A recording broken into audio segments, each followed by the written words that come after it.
আল্লাহ নবী বলেন, মেরাজে রজনীতে দেখলাম বুতুনহুম কাল বুয়ুত ফিহাল হাইয়াত তুরা মিন খারিজ বুতুনিহিম। এত মোটা মোটা পেট এক একজনের, জাহান্নামের ভিতরে পেট ভরা সাপ কিলবিল কিলবিল করতেছে, নাক দিয়া, মুখ দিয়া, কানের ছিদ্র দিয়া, পায়খানা ছিদ্র দিয়া সাপ বের হইতেছে। আমি জিব্রাইল আমিনকে বললাম, ভাই জিব্রাইল, মান হা উলাই, এরা কারা? জিব্রাইল বলেন, হা উলাই আকালাতুর রিবা। নবী গো, এরা আপনার ওই উম্মত যারা দুনিয়াতে সুদ খাইতো। নাউজুবিল্লাহ, জোরে কোন সুদ খাইতো। এত মোটা মোটা পেট হয়ে যাবে সুদখোরদের। আরেকটা জিনিস বলে দেই, যে সুদে ব্যবসা করে এ যেমন সুদখোর, যে সুদে টাকা আনে সেও সুদখোর, যে সুদের সাক্ষী থাকে এও সুদখোর, যে সুদের লেনদেন লেখে এও সুদখোর। নবী বলেন, এই চারো দল হলো সুদখোর। তুমি যত বড় অভাবেই পড়ো, যত বড় সমস্যাই পড়ো, আল্লাহর নবীর কথা, আল্লাহর কথা। কারণ নবী বলেছেন, যে সাক্ষী থাকে, যে দেখতেছে এও সুদখোর, আর যে লেখতেছে এ তো আছেই, এ তো আছেই। এই জন্য আল্লাহর দোহাই, নামাজ, রোজা, হজ, জাকাত কোনো কিছু সুদ করে আল্লাহর কাছে কবুল হবে না যতক্ষণ পর্যন্ত সে তওবা করে সুদ না ছাড়বে। এত জঘন্য গুনাহ। হাসরের মাঠে মাতাল হইয়া এই জিনে ধরা রোগীর মতো উঠবে সুদখোররা, জিনে ধরা রোগীর মতো। মানুষেরা বলবে, কিরে এ মাতলামি করে কে, এ এদিকে একবার পড়ে ওদিকে একবার পড়ে, আবুল তাবুল বকে, এর কেডা? মানুষকে চিনো না? এ দুনিয়াতে মার্কা মারা সুদখোর। এই জন্য হাসরের মাঠে মাতাল বানায় আল্লাহ তুলবে। দুনিয়াতে যেমন মাতাল ছিল টাকার জন্য, মাতাল ছিল সুদখোররা, দেখবেন এদের চোখে কিন্তু দরদ নাই। অসুবিধা হইতেছে আপনাদের নাকি? আবার না, কোনো অসুবিধা? আমাদের বলা তো লাগবেই, ঠিক না? আপনি মানেন না মানেন সেটা তো আপনার। আপনি যদি না মাইন, আপনি আমার কথা না মাইনা সুদের ব্যবসা কইরা কোটি কোটি টাকা জমাইয়া যদি হাসরের মাঠে আল্লাহরে গিয়ে বুঝ দেলাইতে পারেন 2 লাখ টাকা ঘুষ দিয়া, তা আমার কি সুদে কারো কাছ থেকে টাকা আনবো না, এই নিয়তটা করেন, আল্লাহ আপনার তওবাকে কবুল করে নেবে।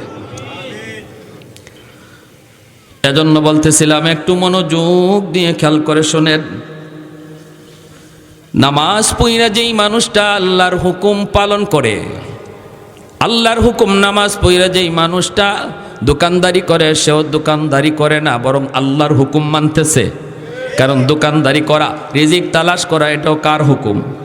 তাহলে বোঝা গেল মুমিনের দোকানদারিটাও ইবাদত, মুমিনের চাকরি করাটাও ইবাদত, মুমিনের রিক্সা চালানো ইবাদত, মুমিনের ভ্যান চালানো ইবাদত, মুমিনের কৃষিক্ষেত্রে কাম করাও ইবাদত।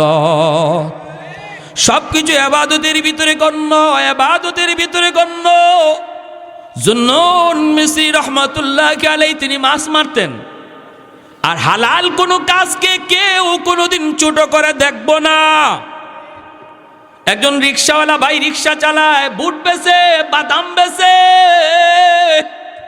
100% হালাল ব্যবসা। এজন্য তার এই ছোট্ট ব্যবসাটাকে কেউ আর চোখে ছোট চোখে দেখবো না, আল্লাহ নারাজ হবে। আর একজন হারাম ব্যবসা করে লক্ষ লক্ষ কোটি কোটি টাকা, এর 5 পয়সারও আল্লাহর কাছে দাম নাই, সে হারাম খোর। আর বুট বেচনেওয়ালা, বাদাম বেচনেওয়ালা, সে হালাল খোর। দুইজনের ভিতরে আসমান জমিন তফাৎ। এজন্য সাবধান, কেউ কাউকে ছোট চোখে দেখবো না। সে বাজারে ছোট ব্যবসায়ী, আমি বড় ব্যবসায়ী, না না, এমন কথা কখনো বলবেন না।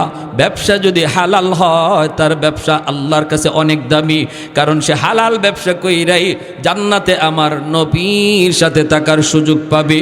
নবী বলেন, যে হালাল ব্যবসা করে, ছোট হোক, সে যদি হালাল ব্যবসা করে, আমি নবীর সাথে জান্নাতে হাকাহাতাইনি ফিল জান্নাহ। নবীজি 2টা আঙ্গুল মিলায় বিলায় দেখাইছেন। হালাল ব্যবসায়ী, সততার সাথে ব্যবসায়ী, সত্য কথা কইয়া যে ব্যবসা করে, নবী বলেন জান্নাতে আমার সাথে 2 আঙ্গুল মিলায়া, নবী বলেন এইভাবে আমার সাথে মিলেমিশে জান্নাতে থাকবে। আপনি থাকবেন হারাম ব্যবসা কইরা জাহান্নামে, আর ওই বাদাম বিক্রেতা, বুট বিক্রেতা হালাল ব্যবসা কইরা থাকবে নবীর সাথে জান্নাতে। তাহলে তার ছোট করে দেখার কোনো সুযোগ আছে? কোনো সুযোগ নাই। কোনো সুযোগ নাই। হাই হাই, মুসা আলাইহিস সালাম যে বলছিলেন আল্লাহ জান্নাতে আমার সাথী কে হবে, বন্ধু কে হবে, আল্লাহ বলে তোমার বন্ধু হবে বাজারের এক মুসি। মুসি বুঝেননি আপনারা? চিনেন? আমাদের সিলেটি ভাষায় মুসি কয়, আপনারাও মুসি কন, ওই জুতা রং করে যে। হ্যাঁ, মুসা আলাইহিস সালামকে আল্লাহ জান্নাতে আমার বন্ধু কে হবে, যার সাথে আমি জান্নাতে সবসময় সময় কাটাবো। আল্লাহ বলে অমুক বাজারের মুচি হবে তোমার বন্ধু। মুসা আলাইহিস সালাম কো আল্লাহ মুসি? বলে জি। একটু কেমন মুসি একটু দেখতে হয়। মুসা আলাইহিস সালাম ঠিকানা লইয়া চলে আসছেন। আইসা দেখেন বেচারা রং করে, কয় নাম কি তোমার ভাই? কয় আলী ইবনে মুআফ। কোথায় বাড়ি? দামেস্ক। আপনি কেডা? কয় সরি আব্দুল্লাহ ইবনে মুবারক। আব্দুল্লাহ ইবনে মুবারক তিনি বহুত বড় একজন তাবি, বহুত বড় একজন মুজাহিদ, বহুত বড় একজন মুহাদ্দিস। উনি স্বপ্নে দেখছিলেন বাইতুল্লাহ, স্বপ্নে দেখছিলেন ফেরেশতা দুইজন, একজনে আরেকজনে কয় এবছর হজে আইছে 6 লাখ মানুষ, কিন্তু একজনের হজও কবুল হইছে না।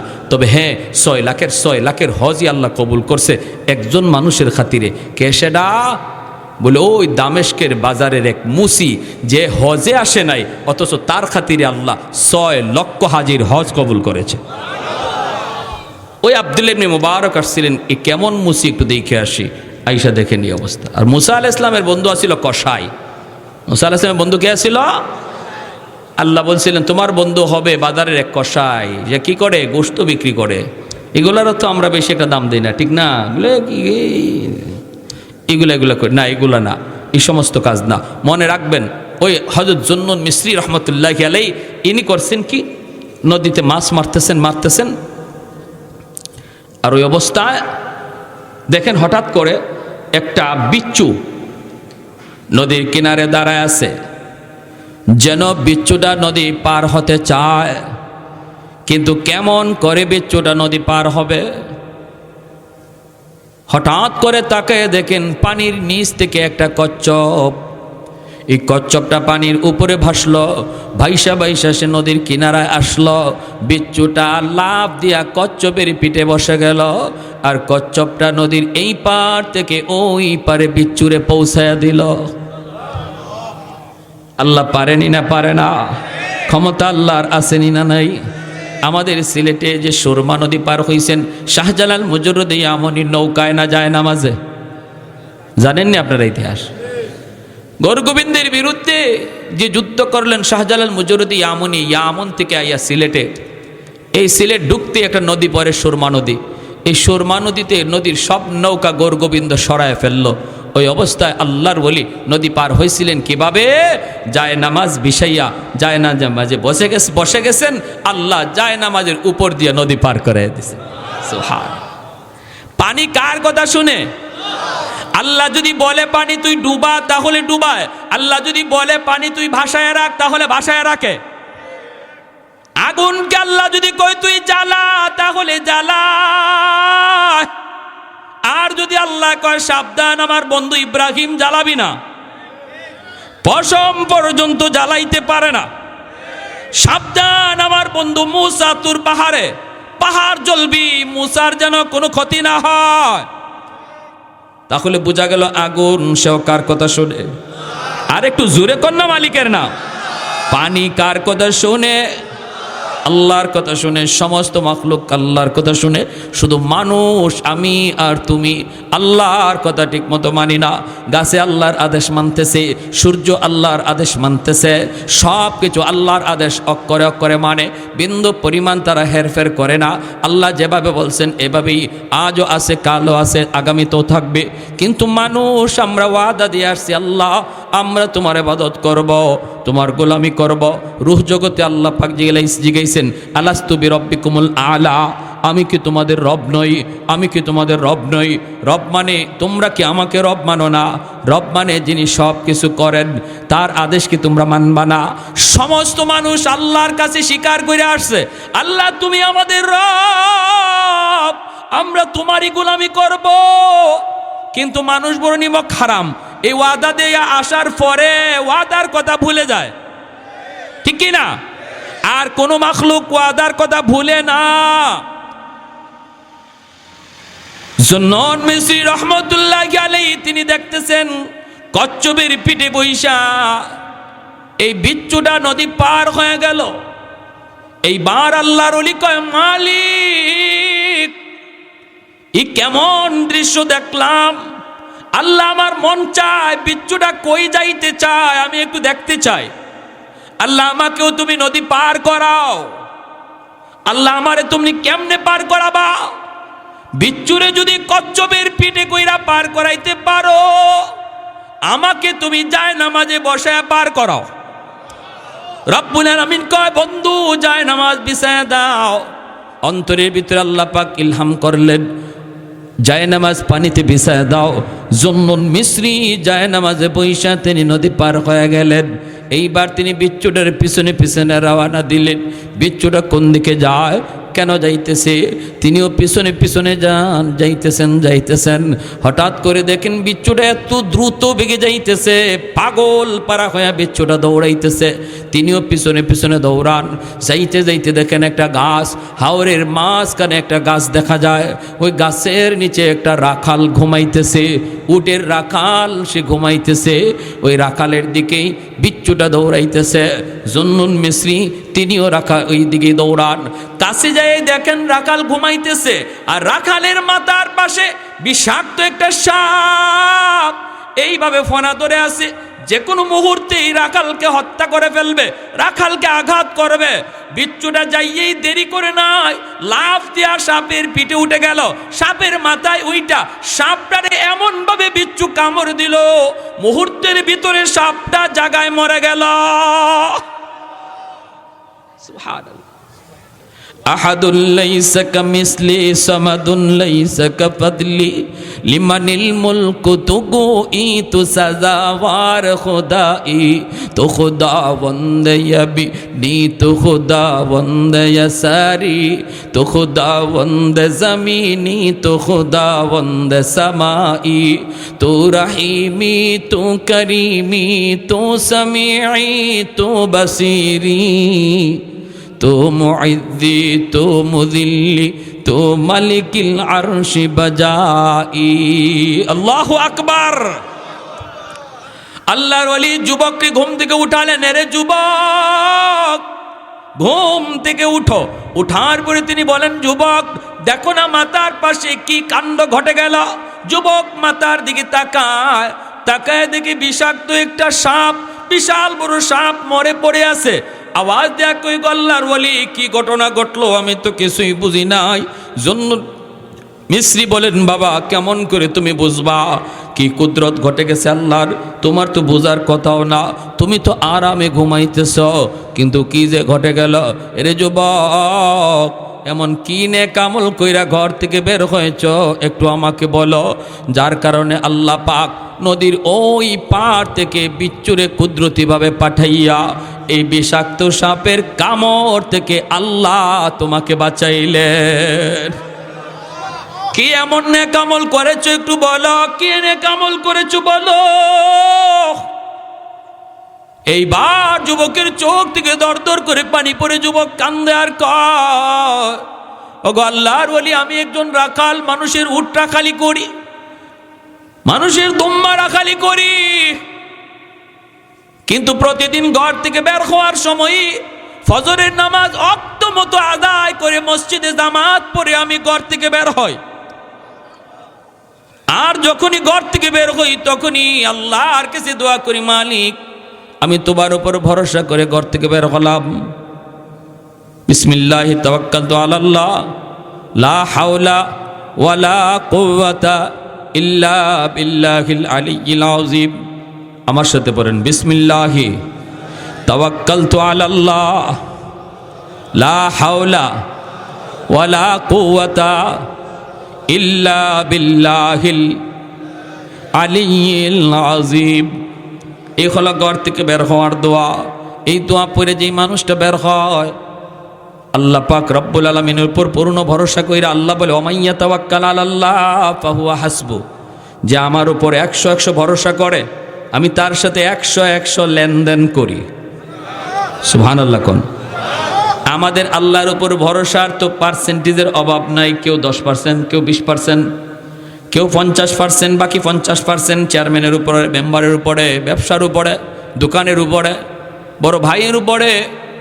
এমনভাবে আমরা আমাদের বিশ্বাস আর ভরসাকে ভাগ করে ফেলাইছি, ঠিক না? ভাগ করে ফেলাইছি। আল্লাহ নবী, রহমতের নবী কই, পাখিটা সকাল বেলা বাসা থেকে বের হয়। পাখিটা সকাল বেলা রিজিকের তালাশে পাখিটা তার বাসা থেকে বের হয়। সে জানে না তার রিজিক কোথায়, মোটো জানে না কোথায় গেলে তার খানা মিলবে। আল্লাহর উপর ভরসা করে বের হয়, বিকাল বেলা পেট ভইরা ঘরে ফিরে।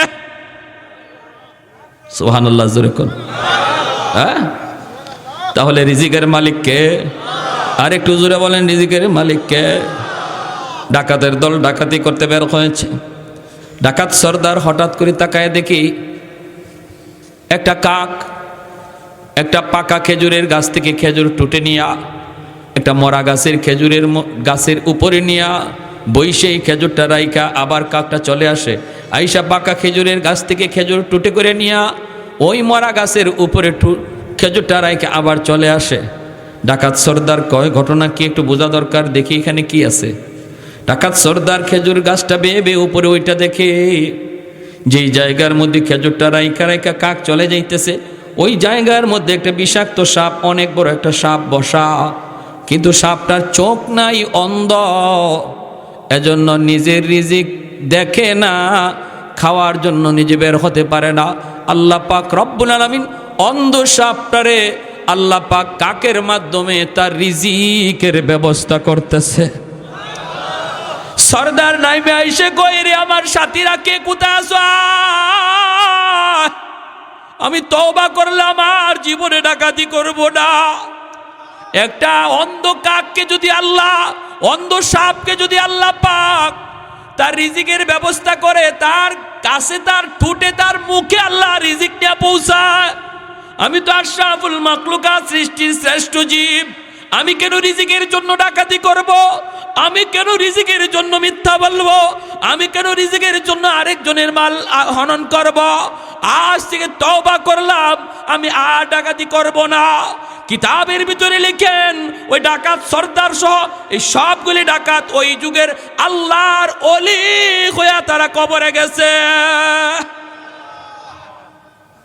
এজন্য ভাইরি মনে রাখবা, খেয়াল করে শুনবা।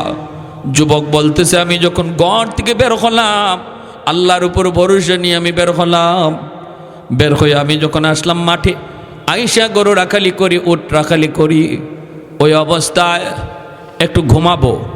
আমি বড় পরিশ্রান্ত, আমি বড় দুর্বল, আমি বড় ক্লান্ত, এখন একটু ঘুমাবো।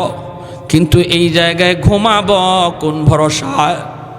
পাশেই জঙ্গল, পাশেই পাহাড়, কেউ নাই, আপন বলতে কেউ নাই, বন্ধু বান্ধব কেউ নাই।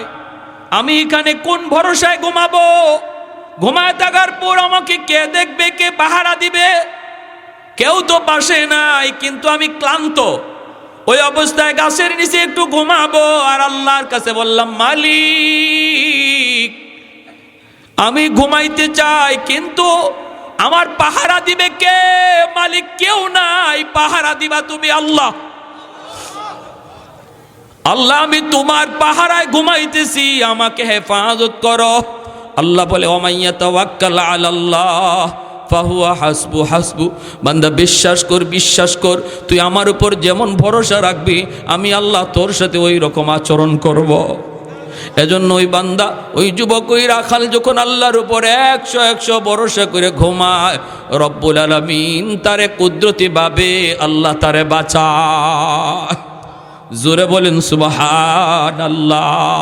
লা ইলাহা ইল্লাল্লাহ, লা ইলাহা ইল্লাল্লাহ, লা ইলাহা ইল্লাল্লাহ, লা ইলাহা ইল্লাল্লাহ, লা ইলাহা ইল্লাল্লাহ, লা ইলাহা ইল্লাল্লাহ।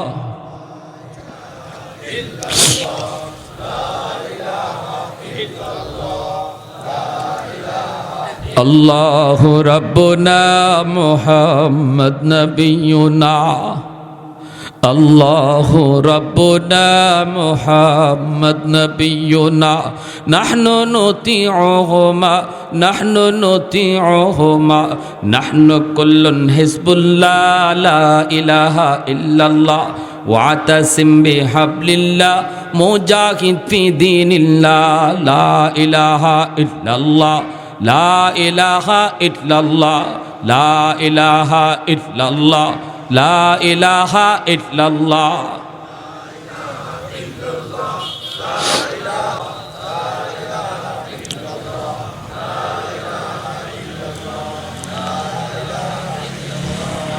লা ইলাহা ইল্লাল্লাহু মুহাম্মাদুর রাসূলুল্লাহ। জোরে বলি সাল্লাল্লাহু আলাইহি ওয়াসাল্লাম। তাহলে বোঝা গেল কি, নামাজ পইরা আল্লাহর হুকুম মাইনা আল্লাহর উপর ভরসা লইয়া কেউ যদি তার কাজে বের হয়, তার হেফাজতের জিম্মাদার কে হন? আর একটু জোরে। বিপদ আপদ রাস্তাঘাটে আসেনি না নাই? কি ভাই আসেনি না নাই? আহা,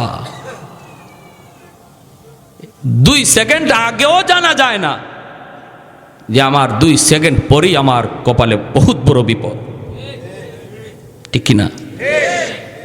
সেখানে তুমি কেমন করে নামাজ পড়ব, ধরব, বয়স হলে বুড়া হয়ে লই, চুলদারি পাকক, তারপরে মসজিদে যাব, হ্যাঁ ধরব, এই কথা বলার সুযোগ আছে?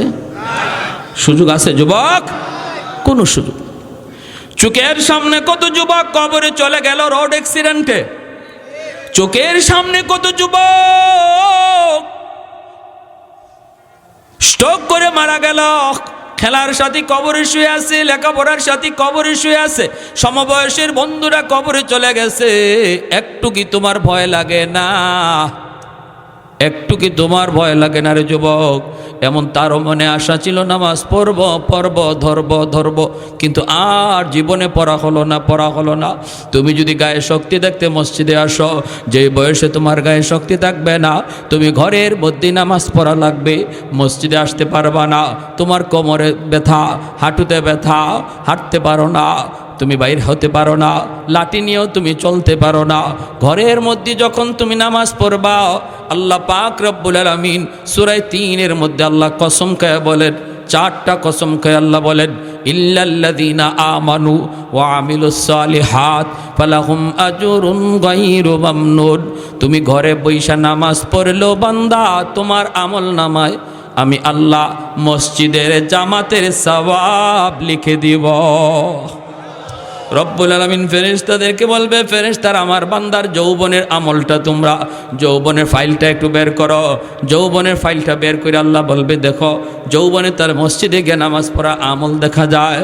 আজকে বৃদ্ধ বয়সে আমি আল্লাহ তার গায়ে শক্তি কাইরা নিছি। যদি আজও সে গায়ে শক্তি থাকতো মসজিদে আসতো। অতএব গায়ে যতদিন শক্তি ছিল মসজিদে রেগুলার আসছে, আজ বৃদ্ধ বয়সে তার আমল নামায় মসজিদের জামাতের সওয়াব লিখে দাও। কোরআন তিলাওয়াত করতো আমার বান্দা, যতদিন তার চোখে পাওয়ার ছিল, আজ আমি আল্লাহ তার চোখের পাওয়ার কেড়ে নিয়েছি, এজন্য কোরআন তেলাওয়াত পারে না। যৌবনে যদি তার ফাইলে রেগুলার কোরআন তেলাওয়াতের আমল থাকে, বৃদ্ধ বয়সে তিলাওয়াত না করলেও আমল নামায় তিলাওয়াতের সওয়াব লিখে দাও। সরকার পেনশন দেয়, ঘরে বসে বেতন দেয়। সরকারি চাকরিজীবীকে যারা সারা জীবন সরকারি ডিউটি পালন করছে, বৃদ্ধ হয়ে গেছে, কয় আর লাগবে না, তোমার উপরে আমি খুশি, ঘরে থাকো, বেতন তোমার ঘরে পৌঁছাবো। আল্লাহ কয়, বান্দা যতদিন গায়ে শক্তি আসিল আমার ডিউটিও যদি ঠিকমতো পালন করো, আমি আল্লাহ সকল সরকারের সরকার, আমি আল্লাহ সকল বাচ্চার বাচ্চা, আমিও বলি আর মসজিদে আওয়া লাগবে না, ঘরে বসা থাকো, আমি তোমার আমল নামায় এই ইবাদতের পেনশন দান করব। সরকার বেতনের পেনশন দেয় আর আল্লাহ ইবাদতের পেনশন দেয়। কখন? ডিউটি পালন করলে না সারলে? ডিউটি ঠিকমতো পালন করলে, ডিউটি পালন করলে সরকার যেমন তারে বেতন দেয়, বেতনের পেনশন দেয়, আল্লাহর গোলামির ডিউটি পালন করলে আল্লাহ পাকও ইবাদতের পেনশন দেয়। এজন্যই আল্লাহর গোলাম, খাঁটি গোলাম যারা, এরা বৃদ্ধ বয়সে আল্লাহর কাছে আরো বেশি দামি হয়ে যায়। একজন মানুষ হাসরের মাঠে আল্লাহ পাক রব্বুল আলামিন বলবে যে দেখো, তোমার তো নেকি আর বদি, গুনাহ আর নেক দুটোটার মধ্যে দেখা যায় তোমার জান্নাতে যাওয়ার কোনো সুযোগ নেই। একটা নেকি যদি হয় তাহলে তোমার নেকির পাল্লা ভারী হবে, জান্নাতে যেতে পারবা। যাও হাসরের মাঠে একটু তালাশ করে দেখো একটা নেকি কারো কাছে পাও কিনা। ওই একটা নেকির জন্য সে বলবে আল্লাহ আমাকে একটু সুযোগ দাও, আল্লাহ আমার মার কাছে একটু দেখি, আমার বাবার কাছে একটু যাই, দেখি দুনিয়ার মহব্বতের মানুষগুলার কাছে যায়া একটা নেকি পাই কিনা। একটা নেকির জন্য তালাশ করা শুরু করবে। মার কাছে যায় বলবে মা, একটা নেকির জন্য আল্লাহর দরবারে ধরা খেয়ে গেছি। মা গো, দুনিয়াতে এত কষ্ট করেছ, এত মহব্বত, এত ভালোবাসেছ। কত মা এমন আছে দুনিয়ার জগতে নিজের হায়াতটা পর্যন্ত সন্তানকে আল্লাহর কাছে চায়া দেয়া দেয়। কয় মালিক, আমার সন্তানকে তুমি বাঁচাও, বিনিময়ে আমি মার হায়াত তুমি নিয়ে যাও, বিনিময়ে আমি বাবার হায়াত তুমি নিয়ে যাও। আল্লাহ তবু আমার সন্তানকে বাঁচাও। এত দরদ, এত দরদ। মা যদি দেখে সন্তানকে কেউ হত্যা করতে আসছে, কোনো অপরাধের কারণে যদি আসামির কাঠগড়ার সন্তান দাঁড়ায়, দুনিয়াতে এমন বহু মা পাওয়া যায় যেই মা যায় বলবে আমাকে হত্যা করো, আমাকে শলিতে চড়াও, আমাকে ফাঁসিতে ঝুলায় দাও, তবু আমার সন্তানকে মুক্তি দিয়ে দাও, আমার সন্তানকে মুক্তি দিয়ে দাও। এতটা দরদ, এতটা মায়া, এতটা মহব্বত দেখায় দুনিয়াতে। ওই মা হাসরের মাঠে সন্তানকে বলবে বাবা তুমি কে, তোমাকে চিনি না, আমার কাছে একটা নেকি চায় কোনো লাভ হবে না, দুনিয়াতে আমার কোনো সন্তানই ছিল না। অস্বীকার করবে, সন্তানকে অস্বীকার করবে, বাবা সন্তানকে অস্বীকার করবে। স্ত্রীর কাছে যাবে, স্ত্রী গো এত ভালোবাসা, এত মহব্বত তোমার মাঝে আমার মাঝে ছিল, বিপদ, চরম বিপদে পড়ে গেছি, বেশি লাগবে না, একটা নেকি, শুধু একটা নেকি দিয়ে আমাকে বাঁচাও। স্ত্রী ওই দিন বলবে স্বামী কে তুমি, তুমি আমার কোন দিনের স্বামী, তোমাকে চিনি না। এইভাবে কেউ কাউকে চিনবে না। হাসরের মাঠ ঘুরবে, ঘুরতে ঘুরতে ক্লান্ত হয়ে এক জায়গায় বসে পড়ে, চোখের পানিটা জড়ায় জড়ায় বান্দা যখন কানবে, হঠাৎ করে একজন মানুষ ডাক দিয়া বলবে ভাইনে তুমি কে, কি হয়েছে, এত পেরেশান, এত কান্দ কেন? লোকটা তখন বলবে ভাই বিপদ, চরম বিপদ, একটা নেকির জন্য আমি আল্লাহর কাছে আটকা পড়ে গেলাম, একটা নেকি কেউ দিতে চাইল না। মা আমার পরিচয় দিতে চাইল না, বাবা পরিচয় দিতে চাইল না, কেউ পরিচয় দিল না, স্ত্রী, মহব্বতের স্ত্রী আমাকে পরিচয় দেয় না। আমি নিরাশ হয়ে বসে গেলাম। এখন আমি আল্লাহর কাছে যে হাজির হব, কারো কাছে কোনো সাহায্য পেলাম না। ওই অবস্থায় মানুষটা কইব ভাই রে আমার আছে মাত্র একটা নেকি, একটা নেকি শুধু আমার আছে, আর শুধু গুনাহ আর গুনাহ। এক নেকি লইয়া আমি জান্নাতে যেতে পারবো না। আজকে বিপদের দিনে নেও, আমি তোমাকে একটা নেকি দিয়া সাহায্য করলাম। এই লোকটা যখন আল্লাহর কাছে হাজিরা দেয়, আল্লাহ পাক রব্বুল আলামিন তখন আবার জিজ্ঞেস করে বান্দা কে তোমাকে একটা নেকি দিল, মা দিল নাকি, বাবা তোমাকে একটা নেকি দিল নাকি, কে তোমাকে এই হাসরের মাঠে সাহায্য করলো? সে বলবে মালিক মা পরিচয় দেয় না, বাবা পরিচয় দেয় না, আদরের স্ত্রী আমার পরিচয় দেয় না। তাহলে দিল কে? দিল একজন মানুষ যারে চিনি না।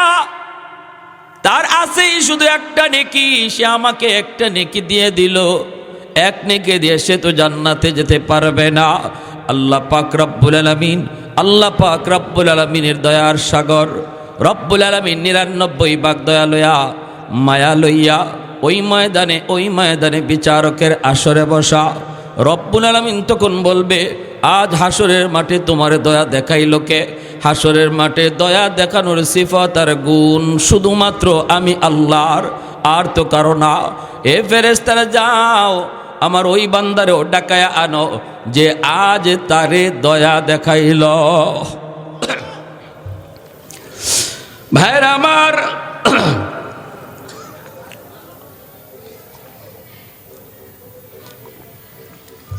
এই মানুষটারও হাজির করা হয়।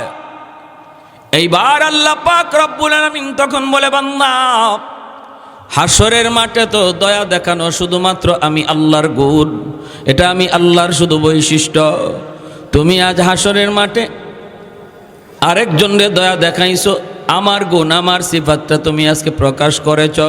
তোমার এই সিফাত, তোমার এই গুণ আমি আল্লাহর কাছে বড় ভালো লাগছে। বান্দারে, একটা নেকির কারণে তুমি নিরাশ হয়ে গেছিলা, তোমার জান্নাতে যাওয়ার কোনো উপায় ছিল না, এজন্য আরেকজনের সাহায্য করছো। আমি জাহান্নামে যাই, আমার তো জাহান্নামি ফয়সালা, আমার আরেকটা ভাই বেঁচে যাক, আরেকটা ভাই জাহান্নাম থেকে বেঁচে যাক। এই গুণটা যে তোমার ভিতরে আছে, আমি আল্লাহর কাছে বড় মায়া লাগলো, বড় পছন্দ লাগলো। তোমার এই গুণের খাতিরে আমি আল্লাহ তারেও মাফ করলাম, তোমাকেও মাফ করলাম। আরেকটু জোরে বলি সুবহানাল্লাহ। লা জিদ্দা ওয়ালা নিদ্দা ওয়ালা হাদ্দা লিমাওলা,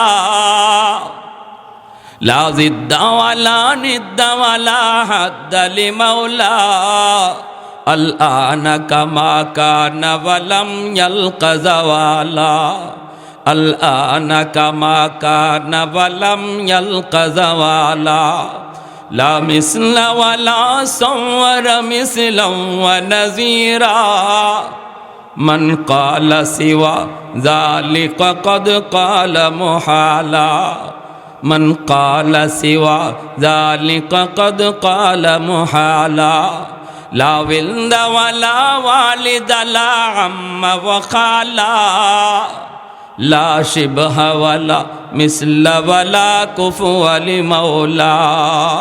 একটু জোরে সুরে কোন আল্লাহু আকবার। মুসলমানের আওয়াজে আল্লাহু আকবার। ভাইরে, তাহলে উসিলা বানানোর দরকার আসেনি না? না, আল্লাহর হুকুম আহকাম ঠিক মতো পালন করব, আর মাঝে মাঝে উসিলা বানাবো, ঠিক না? ছোট্ট থেকে ছোট্ট উসিলাগুলি আল্লাহর কাছে কাজে লাগবে। হাসরের মাঠে আল্লাহ পাক রব্বুল আলামিন একজন মানুষকে কইব, বান্দা দেখ তো দেখি দুনিয়াতে তুমি কোন হক্কানি উলামায়ে কেরামের মজলিসে তুমি বসছিলা কিনা? কোন হকপন্থী আলেমের মজলিসে যদি বসো, ওই বসাকে উসিলা করো, আমি আল্লাহ মাফ করে দিব। তখন কইব, মালিক মনে পড়ে না। আল্লাহ তখন বলবে, বান্দা দেখ জীবনে কোনোদিন হক্কানি আলেম উলামার সাথে এক দস্তরখানে খানা খাইছো কিনা? তখনও কইব, মালিক মনে পড়ে না। ইমাম গাজ্জালি রহমতুল্লাহি আলাইহি তার দাকাইকুল আখবার নামক কিতাবের মধ্যে নবীর হাদিস এনেছেন। 3 নম্বরে আল্লাহ বলবে, বান্দা দেখ এমন কোন ঘরে তুমি থাকছো কিনা যেই ঘরে আগে কোনো আলেম থাকতো। যদি এতটুকু উসিলাও আজ আমি আল্লাহ পাই, হাসরের মাঠে তোমাকে এই উসিলায় জান্নাত দিয়া দেব। কইব, মালিক তাও মনে পড়ে না। আল্লাহ পাক রব্বুল আলামিন তখন বলবে, বান্দা দেখ সন্তানের ভিতরে কোন সন্তানের নাম আমার কোন নায়েবে নবী উলামায়ে কেরামের নামে নাম রাখছো কিনা? সন্তানের নামটাও যদি কোনো আলেমের নামে নাম রাইখা থাকো, এই উসিলায় আমি আল্লাহ কথা দিলাম মাফ করে দিব। তখনও কইব না গো মালিক, এটাও করি নাই। এইবার আল্লাহ পাক বলবে ফেরেশতারা, ওরে জিগাও দুনিয়াতে কোনো আলেমের সাথে সে চলছে কিনা। তখন কইব আল্লাহ, আল্লাহ পাক বলবে দেখো এমন কোনো মানুষের সাথে দুনিয়াতে চলছে কিনা যেই মানুষটা আলেমদেরকে ভালোবাসতো। সুবহানাল্লাহ, জোরে কোন।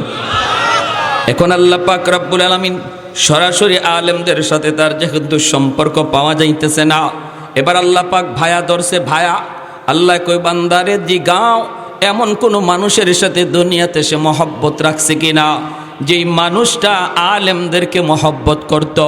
যদি ভায়া ধরেও তার মহব্বত প্রমাণিত হয়, আমি আল্লাহ এই উসিলায়ও তার মাফ করে দিব।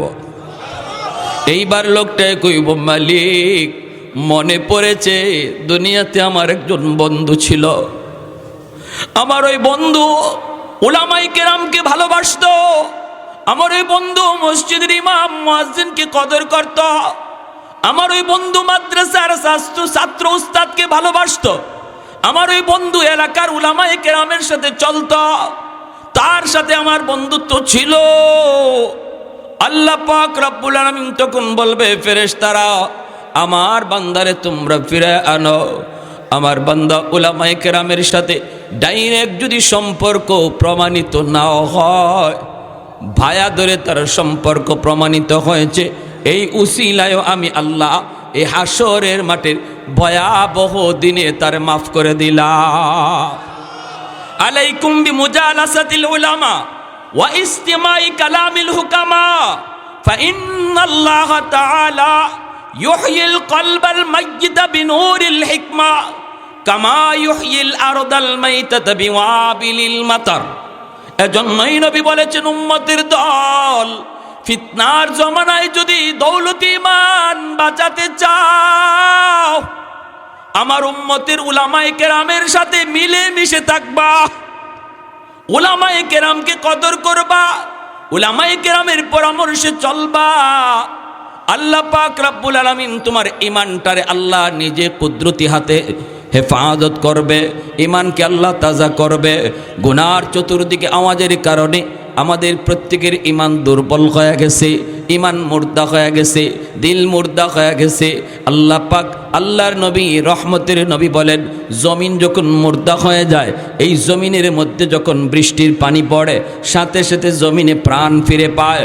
যেই দিলগুলা গোনার আওয়াজের কারণে আমাদের মুর্দা হয়ে গেছে, নবী বলেন ওই দিলগুলি যখন উলামায়ে কেরামের কথা শুনে, তখন বৃষ্টির পানির মতো পানি তাদের কলিজার মধ্যে পড়ে, আল্লাহ মুর্দা দিল জিন্দা বানায় দেয়। তাহলে উলামায়ে কেরামের সাথে মহব্বত হাসরের মাঠে নাজাতের উসিলা, ঠিক কিনা জোরে কর। উলামায়ে কেরামের সাথে মহব্বত হাসরের মাঠে নাজাতের উসিলা। এজন্য মহব্বত উলামায়ে কেরামের সাথে কারা কারা রাখবো, হাত দুটো আল্লাহকে দেখান। আল্লাহ তুমি প্রতিটা হাতকে কবুল করো, জোরে বলি আমিন। ভাইরে জন্য বলতেছি, হাসরের মাঠটা হবে ভয়াবহ মাঠ। এই মাঠে আল্লাহ পাক রব্বুল আলামিন বান্দার কাছ থেকে উসিলা তালাশ করবে। একটা আওয়াজ দেয়া হবে হাসরের মাঠে, একটা আওয়াজ। হাসরবাসী সবগুলি মানুষ তারা আওয়াজটা শুনবে, আলাইসা মিনকুম আদিলা, আলাইসা মিনকুম আদিলা, তোমাদের মধ্যে কোনো ইনসাফওয়ালা মানুষ আছে নাকি, যেই মানুষটা হাসরের মাঠে ইনসাফের সাথে জবাব দিবা। হাসরবাসী মানুষটা আওয়াজ শুনতে পাবে, কিন্তু আওয়াজটা কার কেউ বুঝবে না, জানবে না। আল্লাহ বলবেন আলাইসা মিনকুম আদিলা, আসনি তোমাদের মধ্যে কেউ ইনসাফওয়ালা। হাসরবাসী মানুষগুলি জবাব দেয়া বলবে, মালিক আজ আমরা ইনসাফের সাথেই জবাব দেব, আমরা ইনসাফের সাথেই কথা বলবো। তখন আওয়াজ হবে, বলো তো ইনসাফের সাথে বল, জবাব দাও, ইনসাফের সাথে জবাব দাও। দুনিয়াতে যারা আমি আল্লাহর কদমে সেজদা দিছে, এরা কার সাথে থাকবে? আর যারা আমাকে সেজদা দেয় নাই, অন্য কারো গোলামি করেছে, কেউ নফসের গোলামি করেছে, কেউ শয়তানের গোলামি করেছে, কেউ মূর্তির পূজা করেছে, কেউ বটগাছের পূজা করেছে, কেউ আগুনের পূজা করেছে, কেউ সূর্যের পূজা করেছে, কেউ চন্দ্রের পূজা করেছে। বলো তোমরা দুনিয়াতে যে যার পূজা করেছে সে কার সাথে থাকবে? ইনসাফের সাথে মানুষগুলি জবাব দিয়া বলবে, মালিক আজকের দিনে যে যার পূজা করছে তার সাথেই থাকবে, যে যার গোলামি করেছে তার সাথেই যাবে।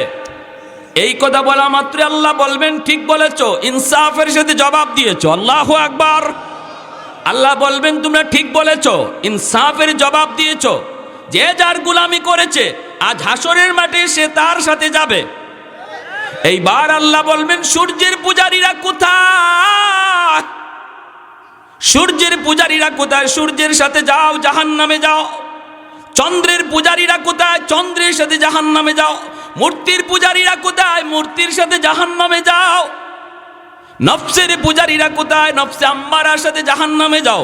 শয়তানের পূজারীরা কোথায়? শয়তানের সাথে জাহান্নামে যাও। এইভাবে দলবদ্ধ হইয়া সবাই যার যার মাবুদের সাথে জাহান্নামে চলে যায়। কিন্তু একদল মানুষ হাসরের মাঠে দাঁড়ায় থাকে, ওরা কারোর সাথে যায় না।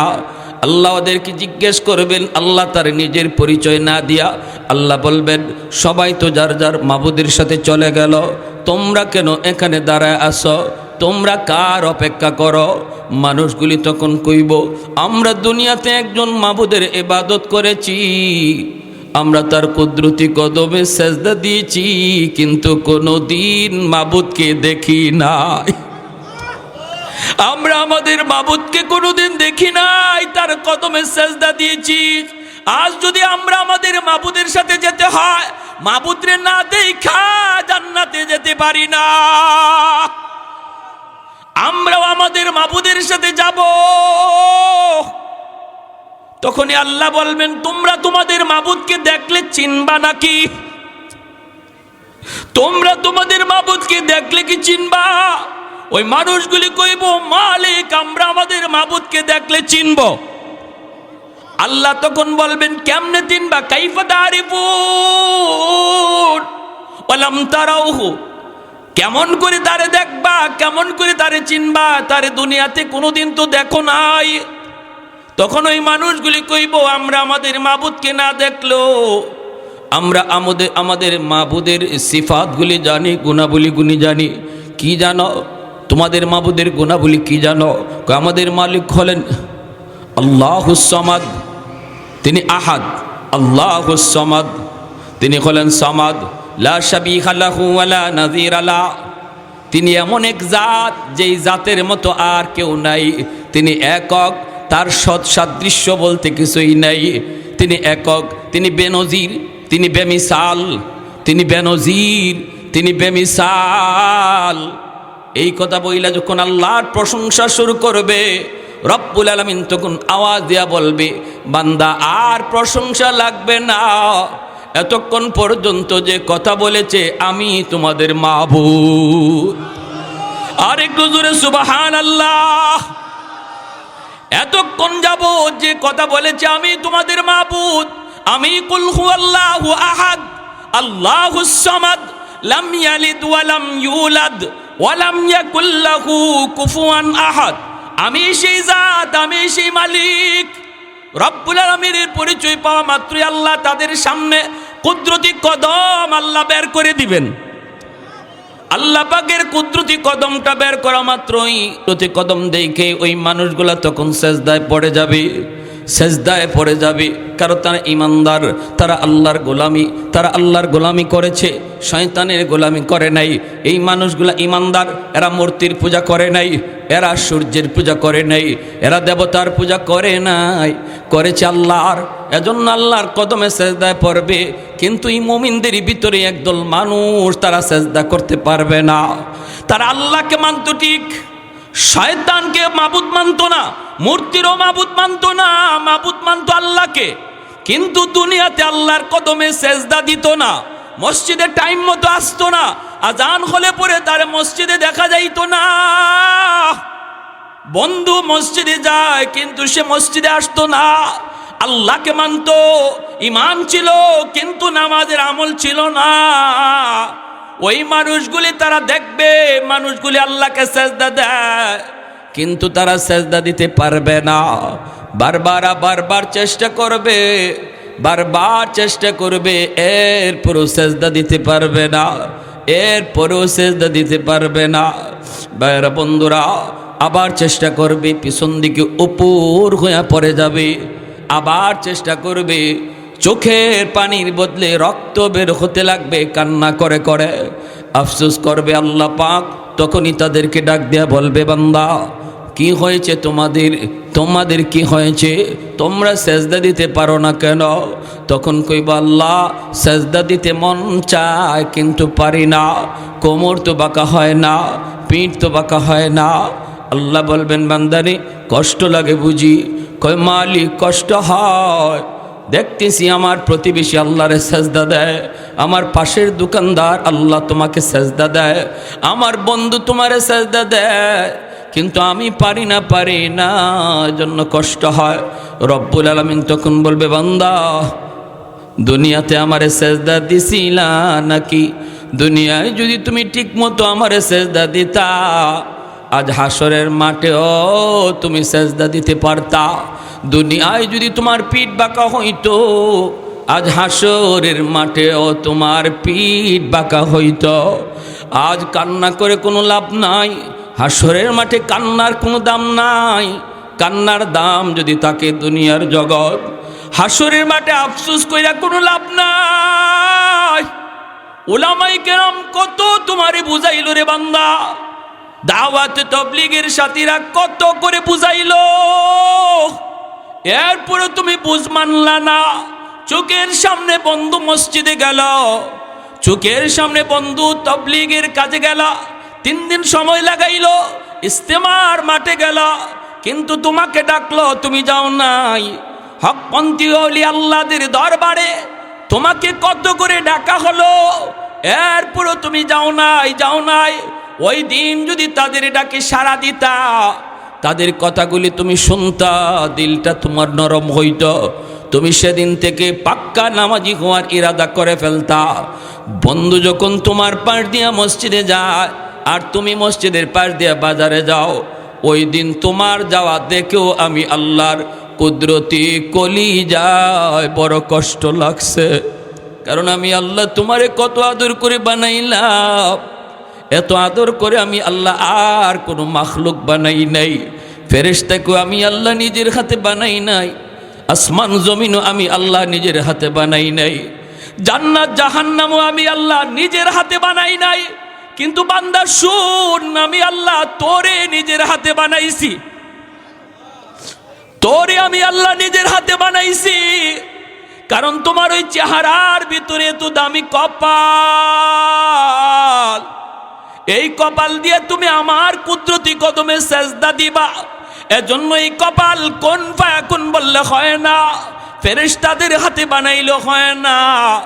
আমি নিজের হাতে তোমার চেহারাটা বানাইছিলাম, যেন তুমি কপাল দিয়া আমি আল্লাহর কুদরতি কদমে তুমি সেজদা দাও। যেদিন তুমি মসজিদের পাশ দিয়ে বাজারে গেছ আর বন্ধু মসজিদে ঢুকে নামাজ পড়ছে, বন্ধু তোমারে ডাক দিছে, এরপরও যাও না, ওই দিন তোমার চলে যাওয়ার দৃশ্য দেখেও আমি আল্লাহর কুদরতি কলিজায় বড় কষ্ট লাগছে। বান্দা তোরে আমি এত আদর করে বানাইলাম, এত আদর করে তোর হাত বানাইলাম, পা বানাইলাম, এত আদর করে তোর চোখ বানাইলাম, এত আদর করে আমি আল্লাহ তোর কপালটারে নিজের হাত দিয়া বানাইলাম। এই কপালে বুঝি আমি আল্লাহ সেজদা পাই না, আমি খালিক বুঝি তোর কপাল দিয়া সেজদার উপযুক্ত না। ওই দিন তোমার চলে যাওয়ার দৃশ্য দেখো আমি আল্লাহর কুদরতি কলিজায় বড় কষ্ট লাগছে। ফেরেশতারা কইছে, মালিক ফজরের নামাজ পড়ে নাই, ওর সামনে নাস্তা দিমু নাকি? আল্লাহ বলেন, ফেরেশতারা আমার বান্দার রিজিক আটকায় না, সামনে হাজির করো। জোহরের টাইমে আমার বান্দা মসজিদে হাজির হবে। জোহরের টাইমেও যখন তুমি মসজিদে গেলা না, ফেরেশতারা কয়, মালিক দুপুরের খানা দিমু নাকি? রিজিকের ব্যবস্থা তার করবো নাকি? আল্লাহ কই রিজিক বন্ধ করবি না, দে আসরের নামাজ সামনে আছে, আসরও যখন আইলা না, আল্লাহ কয় মাগরিব সামনে আছে, রিজিক বন্ধ করবা না। আমার বান্দার রিজিক তোমার বন্ধ করবা না। ভাইরা বন্ধুরা, এতটা মায়া আল্লাহ পাক তার বান্দা বান্দিরে করে। এজন্যই হাসরের মাঠে আল্লাহ পাক কইব, বান্দা এত মায়া করে তোরে বানাইলাম, তুই যখন মসজিদে আসতি না, তোর দুনিয়ার কাজে মগ্ন থাকতি, তখন তোর এই হরকত দেইকা, তোর এই আচরণ দেইকেও আমার কুদরতি কলিজায় বড় কষ্ট লাগছে। নূহ নবীর জামানা, আল্লাহর পয়গম্বর আল্লাহর কাছ থেকে আদেশ পেয়ে গেলেন, নূহ যাও তাড়াতাড়ি করে নৌকা বানাও, সবগুলি মানুষরে তুমি ইমানদার যারা আছে ওদেরকে নৌকায় উঠাও, আর তুমি এই এলাকা ছেড়ে দাও। কেন? নূহ নবী দোয়া করেছিলেন, রব্বি লা তাযার আলাল আরদি মিনাল কাফিরিনা দাইয়ারা।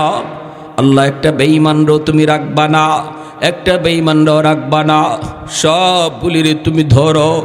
রব্বুল আলামিন তখন বলতেছে, নূহ এটা কি তোমার সেই দোয়া যেই দোয়া আমি আল্লাহ কবুল করার গ্যারান্টি দিয়েছি? সকল নবীকে একটা দোয়া কবুলের গ্যারান্টি দিয়েছি, তুমি কি ওই দোয়াটা করতেছ? নূহ নবী কয়, মালিক এটা ওই দোয়া, কেন তুমি এতটা নিরাশ হয়েছ? নূহ নবী কয়, আল্লাহ আমার তো মনে মনে আশা ছিল বাবা যদি আমাকে না মানে পোলাটায় হয়তো আমাকে মানবে, কিন্তু আজ আমি দেখলাম বাবাও আমাকে পাগল কয়ে ঢিল মারল, ছোট বাচ্চাটাও পাগল কয়ে ঢিল মারল, এতে করে আমি নিরাশ হয়ে গেছি। আল্লাহ ধ্বংস করে দাও, কারণ ওই বাবাও জাহান্নামী, পোলাটাও বড় হয়ে আসে জাহান্নামী হবে, এর পোলাটাও জাহান্নামী হবে। তুমি তো জানাইছো ওরা কেউ ঈমান আনবে না, তাহলে এদের পরবর্তী জেনারেশন ওদেরকে আর জাহান্নামী বানায় লাভ নাই, একদম শেষ করে দাও। রব্বুল আলামিন কয়, তাহলে নৌকায় উঠে তুমি চলে যাও। আল্লাহর পয়গম্বর নূহ মুমিন ইমানদারদেরকে জানায় দিলেন, নির্ধারিত সময়ে আমি ডাক দিব, সবাই কিন্তু নৌকায় উঠে যাবা, আমরা এই এলাকা ছেড়ে চলে যাব। নৌকায় উঠবা, প্লাবন হবে, প্লাবন, তামাম দুনিয়া পানির উপরে ভাসবে, তামাম দুনিয়া পানির উপরে ভাসবে। জমিনের মধ্যে অনেক অন্যায় হয়ে গেছে, জমিন না পাক হয়ে গেছে, আল্লাহ পানি দিয়া পাক বানায় দিবে। প্রতিদিন জমিন এই বইলা বইলা আল্লাহর কাছে আবদার করে, এখনো জমিন প্রতিদিন আল্লাহর কাছে আবদার করে, মালিক আর কত আমি গুনাহ দেখব, আর কত আমি অন্যায় দেখব, আমি জমিন না পাক হয়ে যাইতেছি, আমার ধৈর্য হারায় যাচ্ছে, আল্লাহ অনুমতি দাও। আবতালিউ ইবনা আদম ফি কারি, সবগুলি জালেমকে, সবগুলি গুনাহগারকে আমার পেটে ঢুকায়া দেই। রব্বুল আলামিন কয়, চুপ হো, চুপ থাক। কেন, কি জন্য? কয়, মালিক আর ধৈর্য ধরতে পারি না। আসবিরু ইলা মাতা আসবিরু, আমি আর কত কাল ধৈর্য ধরব? রব্বুল আলামিন জমিনকে থামায় থামায় রাখতেছে, আসমানকে আল্লাহ থামায় থামায় রাখতেছি, সাগর মহাসাগরকে আল্লাহ থামায় থামায় রাখতেছি। চুপ, তোমরা কথা বলবা না, আমার বান্দা বান্দির মাঝখানে কেউ নাক গলাবা না। আমি আল্লাহ বুঝবো, আমার বান্দা বান্দি বুঝবে। যত অন্যায় করুক, যত অপরাধ করুক, কোনো এক জায়গায় ওলামায়ে কেরামের কথা শুই না, কখন জানে দিলটা নরম হয়ে কয়, আল্লাহ তওবা করলাম, আর গুনাহ করবো না। মুহূর্তের ভিতরে আমি আল্লাহ তার উপর খুশি হয়ে যাব, মুহূর্তের ভিতরে তার নাম গুনাহগার থেকে কাইটা ওলির খাতায় লিখে দিব। মেট্রিক পাস করতে সময় লাগে, ওলি হইতে সময় লাগে না।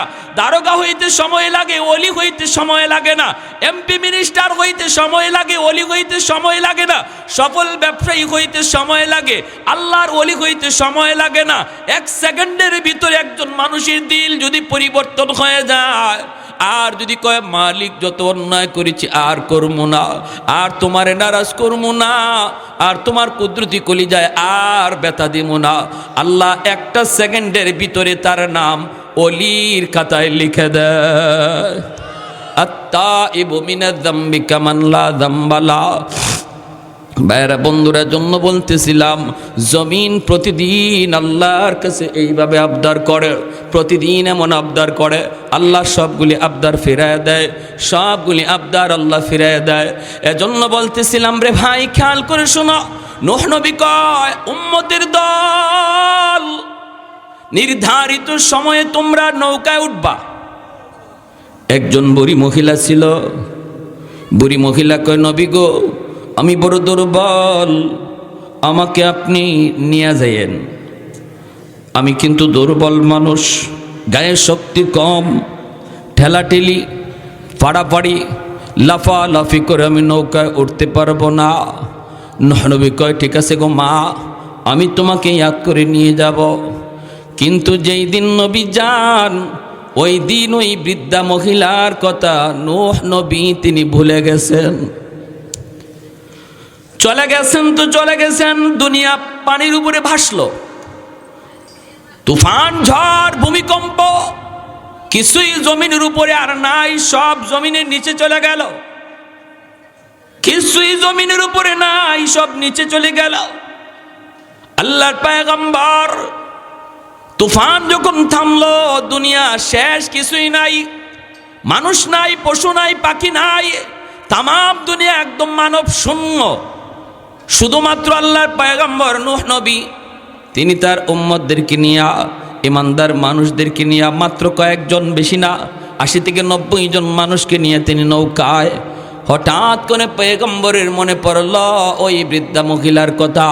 মনে মনে ভাবতেছেন, হায় হায়, আমি কি অন্যায় করলাম, আমি কি অপরাধ করলাম, আমি কত বড় ভুল করে ফেললাম।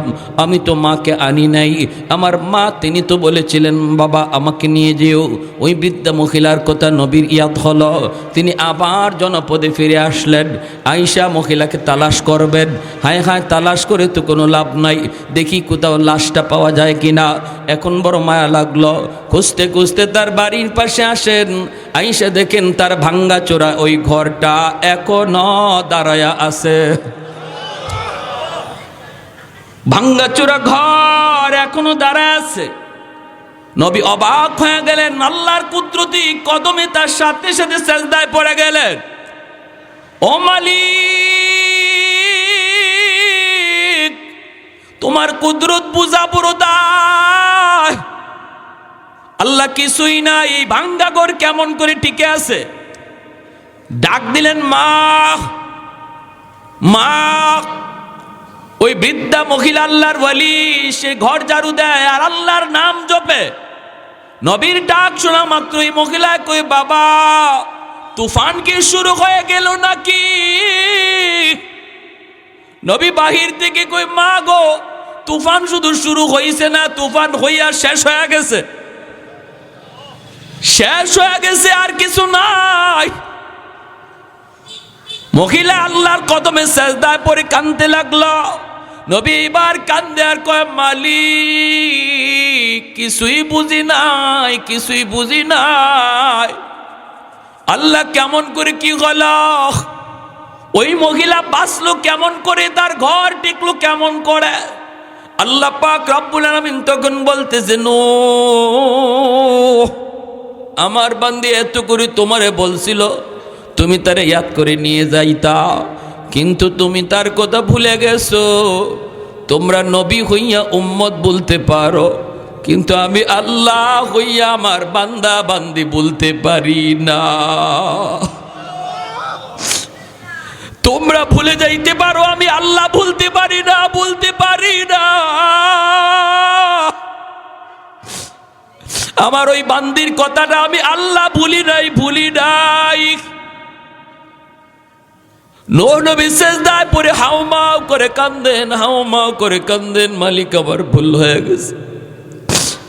এজন্য রব্বুল আলামিন হাসরের মাঠে ওই মানুষটারে ডাক দেয়া কইব, বান্দা, এত মায়া কইরে তোরে বানাইলাম, এত আদর আমি আল্লাহ তোরে করলাম, এত দরদ দিয়ে আমি তোরে বানাইলাম, আর তুই যখন মসজিদে না আইয়া বাজারে যাইতি, ঘুমায় থাকতি, আজান হইতো, মসজিদে আসতি না, তখন তোর দিকে তাকাইয়াও আমি আল্লাহর কুদরতি কলি যায় বড় কষ্ট লাগতো। বান্দারে বল বল, পুঁজি দিলাম আমি, হাত দিলাম আমি আল্লাহ, পা দিলাম আমি আল্লাহ, এত সুন্দর একটা ব্রেইন আমি আল্লাহ তোরে দিলাম, সব পুঁজি হলো আমার। আমার দেওয়া পুঁজি দিয়া ডিউটি করলে তুই কার ডিউটি করলে একটু বল। এই পাটা সুস্থ করে দিলাম আমি আল্লাহ, এই সুস্থ দুইটা পা দিয়ে তুই ডিউটি করলে আরেকজনের, তুই তোর দোকানের মালিকের ডিউটি টিকি করলে, তুই হাওরে গেলে আরেকজনে কাম করলে, তুই দিন শেষে 500 টাকা 600 টাকা তুই মজুরি নিয়ে আসলি। কিন্তু বান্দা আমি আল্লাহ তাও তোরে নিষেধ করলাম না। তুই যা ডিউটি পালন করলে তোরে 500 টাকাই শুধু দিছে, কিন্তু হাত তোরে দেয় নাই, এই পাটা সে তোরে দেয় নাই। এই পাটা আমি আল্লাহ তোরে দিছি। হাতটা যদি সুস্থ না থাকতো ওই মানুষটার ডিউটি তুই পালন করতে পারতি না। পা যদি সুস্থ না থাকতো তুই সুন্দরে হাওরে যাইতে পারতি না। তাহলে মূল পুঁজিটা আমি আল্লাহ তোরে দিলাম। গায়ে যদি শক্তি না থাকতো কাজ করতে পারতি না। পুঁজি দিলাম আমি আল্লাহ। মানুষের ডিউটি করলি কর, কিন্তু যে পুঁজি দিল তার ডিউটি কেমন করে ভুলে গেলি? ফজরের সময় তুই গেছো, যাও, অসুবিধা নাই, রিজিকের তালাশে বের হও, এটা আমি আল্লাহরই আদেশ। কিন্তু এই টাইমটাতে মসজিদ থেকে মুয়াজ্জিনের কণ্ঠে আজান তোর কানে আসছে রে বান্দা, আসসালাতু খায়রুম মিনান নাওম, ঘুম হইতে নামাজ উত্তম। ওই টাইমটাতে তুই কেমন করে নামাজটা না পড়ে ঘর থেকে বের হয়ে গেলি? এই টাইমটাতে তুই নামাজটা না পড়ে কেমন করে তুই ঘুমায় থাকলি রে বান্দা? একটু বল। নামাজ পড়ে যেই মানুষটা ঘর থেকে বের হয় আর আল্লাহ পাকের উপর ভরসা করে বের হয়, রব্বুল আলামিন ঘরে ফেরা পর্যন্ত আল্লাহ কুদরতি হাতে তার হেফাজত করে। নবী বলেন ফজরের নামাজ পড়ে যে ঘর থেকে বের হয় ইমানের জান্ডা লইয়া সে বের হয়, যেরকম সুবহানাল্লাহ। আর ফজরের সময় যে ঘুমায় থাকে তার কানের মধ্যে শয়তানে প্রস্রাব করে, বালা শাইতানু ফি উযনাইহি, নবী বলেন শয়তান তার কানের মধ্যে প্রস্রাব করে ফজরের সময় যে ঘুমায় থাকে। আর যে ফজরের নামাজটা পড়ে তার ডিউটিতে বের হয়, নবী বলেন ডিউটিতে বের হলো ঠিক, কিন্তু ইমানের জান্ডা লইয়া বের হয়।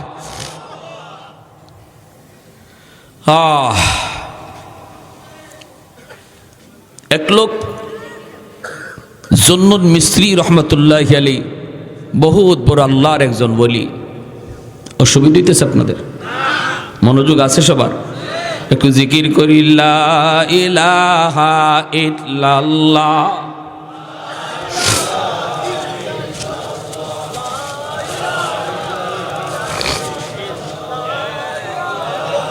জবান খুলে মালিকের নাম, লা ইলাহা ইল্লাল্লাহ।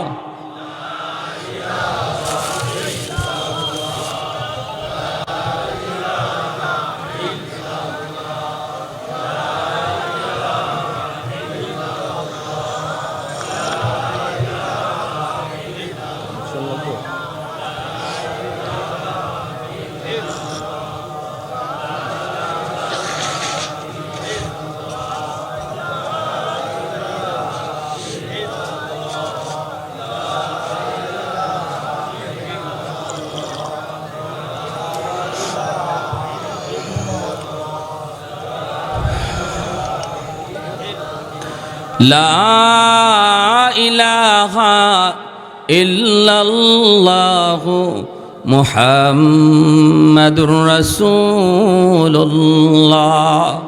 জোরে সুরে বলি সাল্লাল্লাহু আলাইহি ওয়াসাল্লাম। জুন্নুন মিসরি রহমতুল্লাহি আলাইহি বহুত বড় আল্লাহর এক ওলি ছিলেন। উনি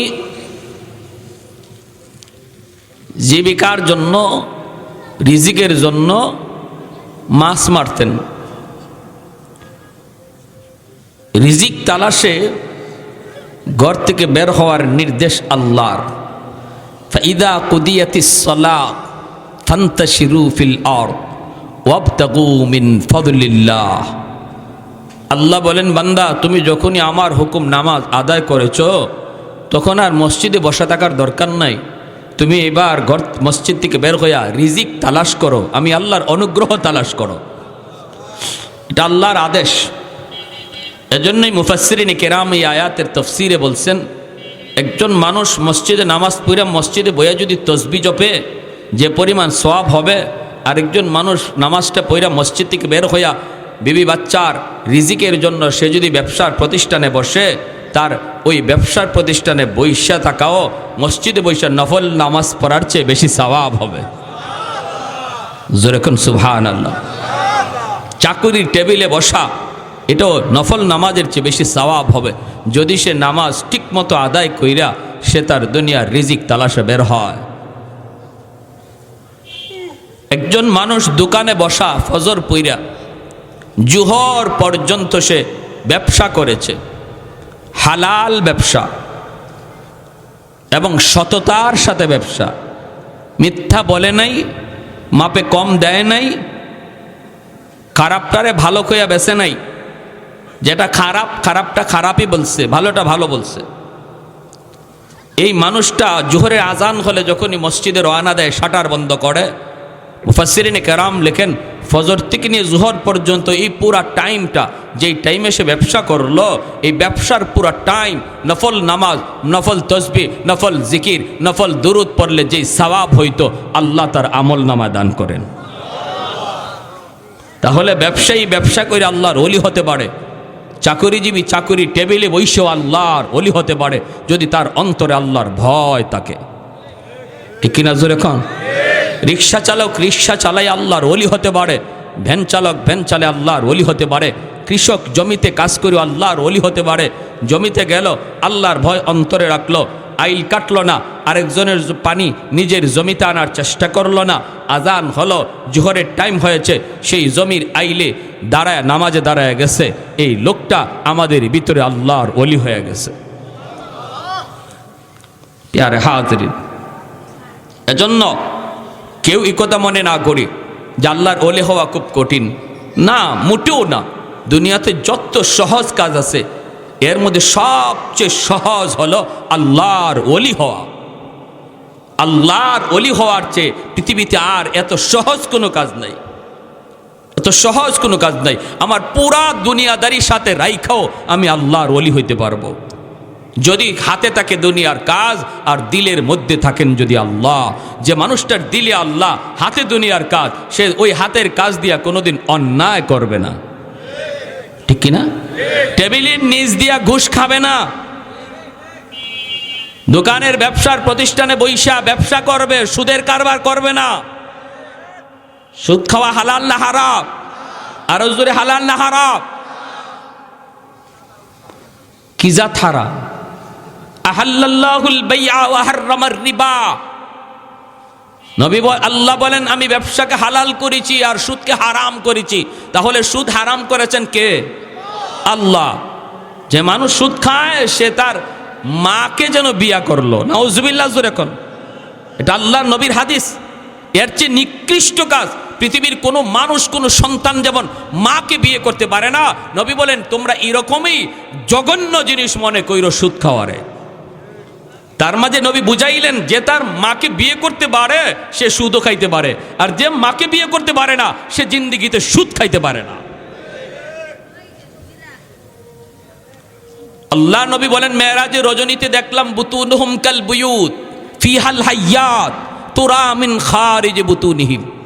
এত মোটা মোটা পেট এক একজনের, জাহান্নামের ভিতরে পেট ভরা সাপ কিলবিল কিলবিল করতেছে, নাক দিয়া, মুখ দিয়া, কানের ছিদ্র দিয়া, পায়খানা ছিদ্র দিয়া সাপ বের হইতেছে।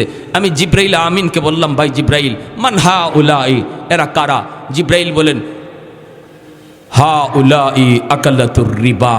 নবী গো এরা আপনার ওই উম্মত যারা দুনিয়াতে সুদ খাইতো। নাউজুবিল্লাহ জোরে কোন। সুদ খাইতো। এত মোটা মোটা পেট হয়ে যাবে সুদখোরদের। আরেকটা জিনিস বলে দেই, যে সুদে ব্যবসা করে এ যেমন সুদখোর, যে সুদে টাকা আনে সেও সুদখোর, যে সুদের সাক্ষী থাকে এও সুদখোর, যে সুদের লেনদেন লেখে এও সুদখোর। নবী বলেন এই চারো দল হলো সুদখোর।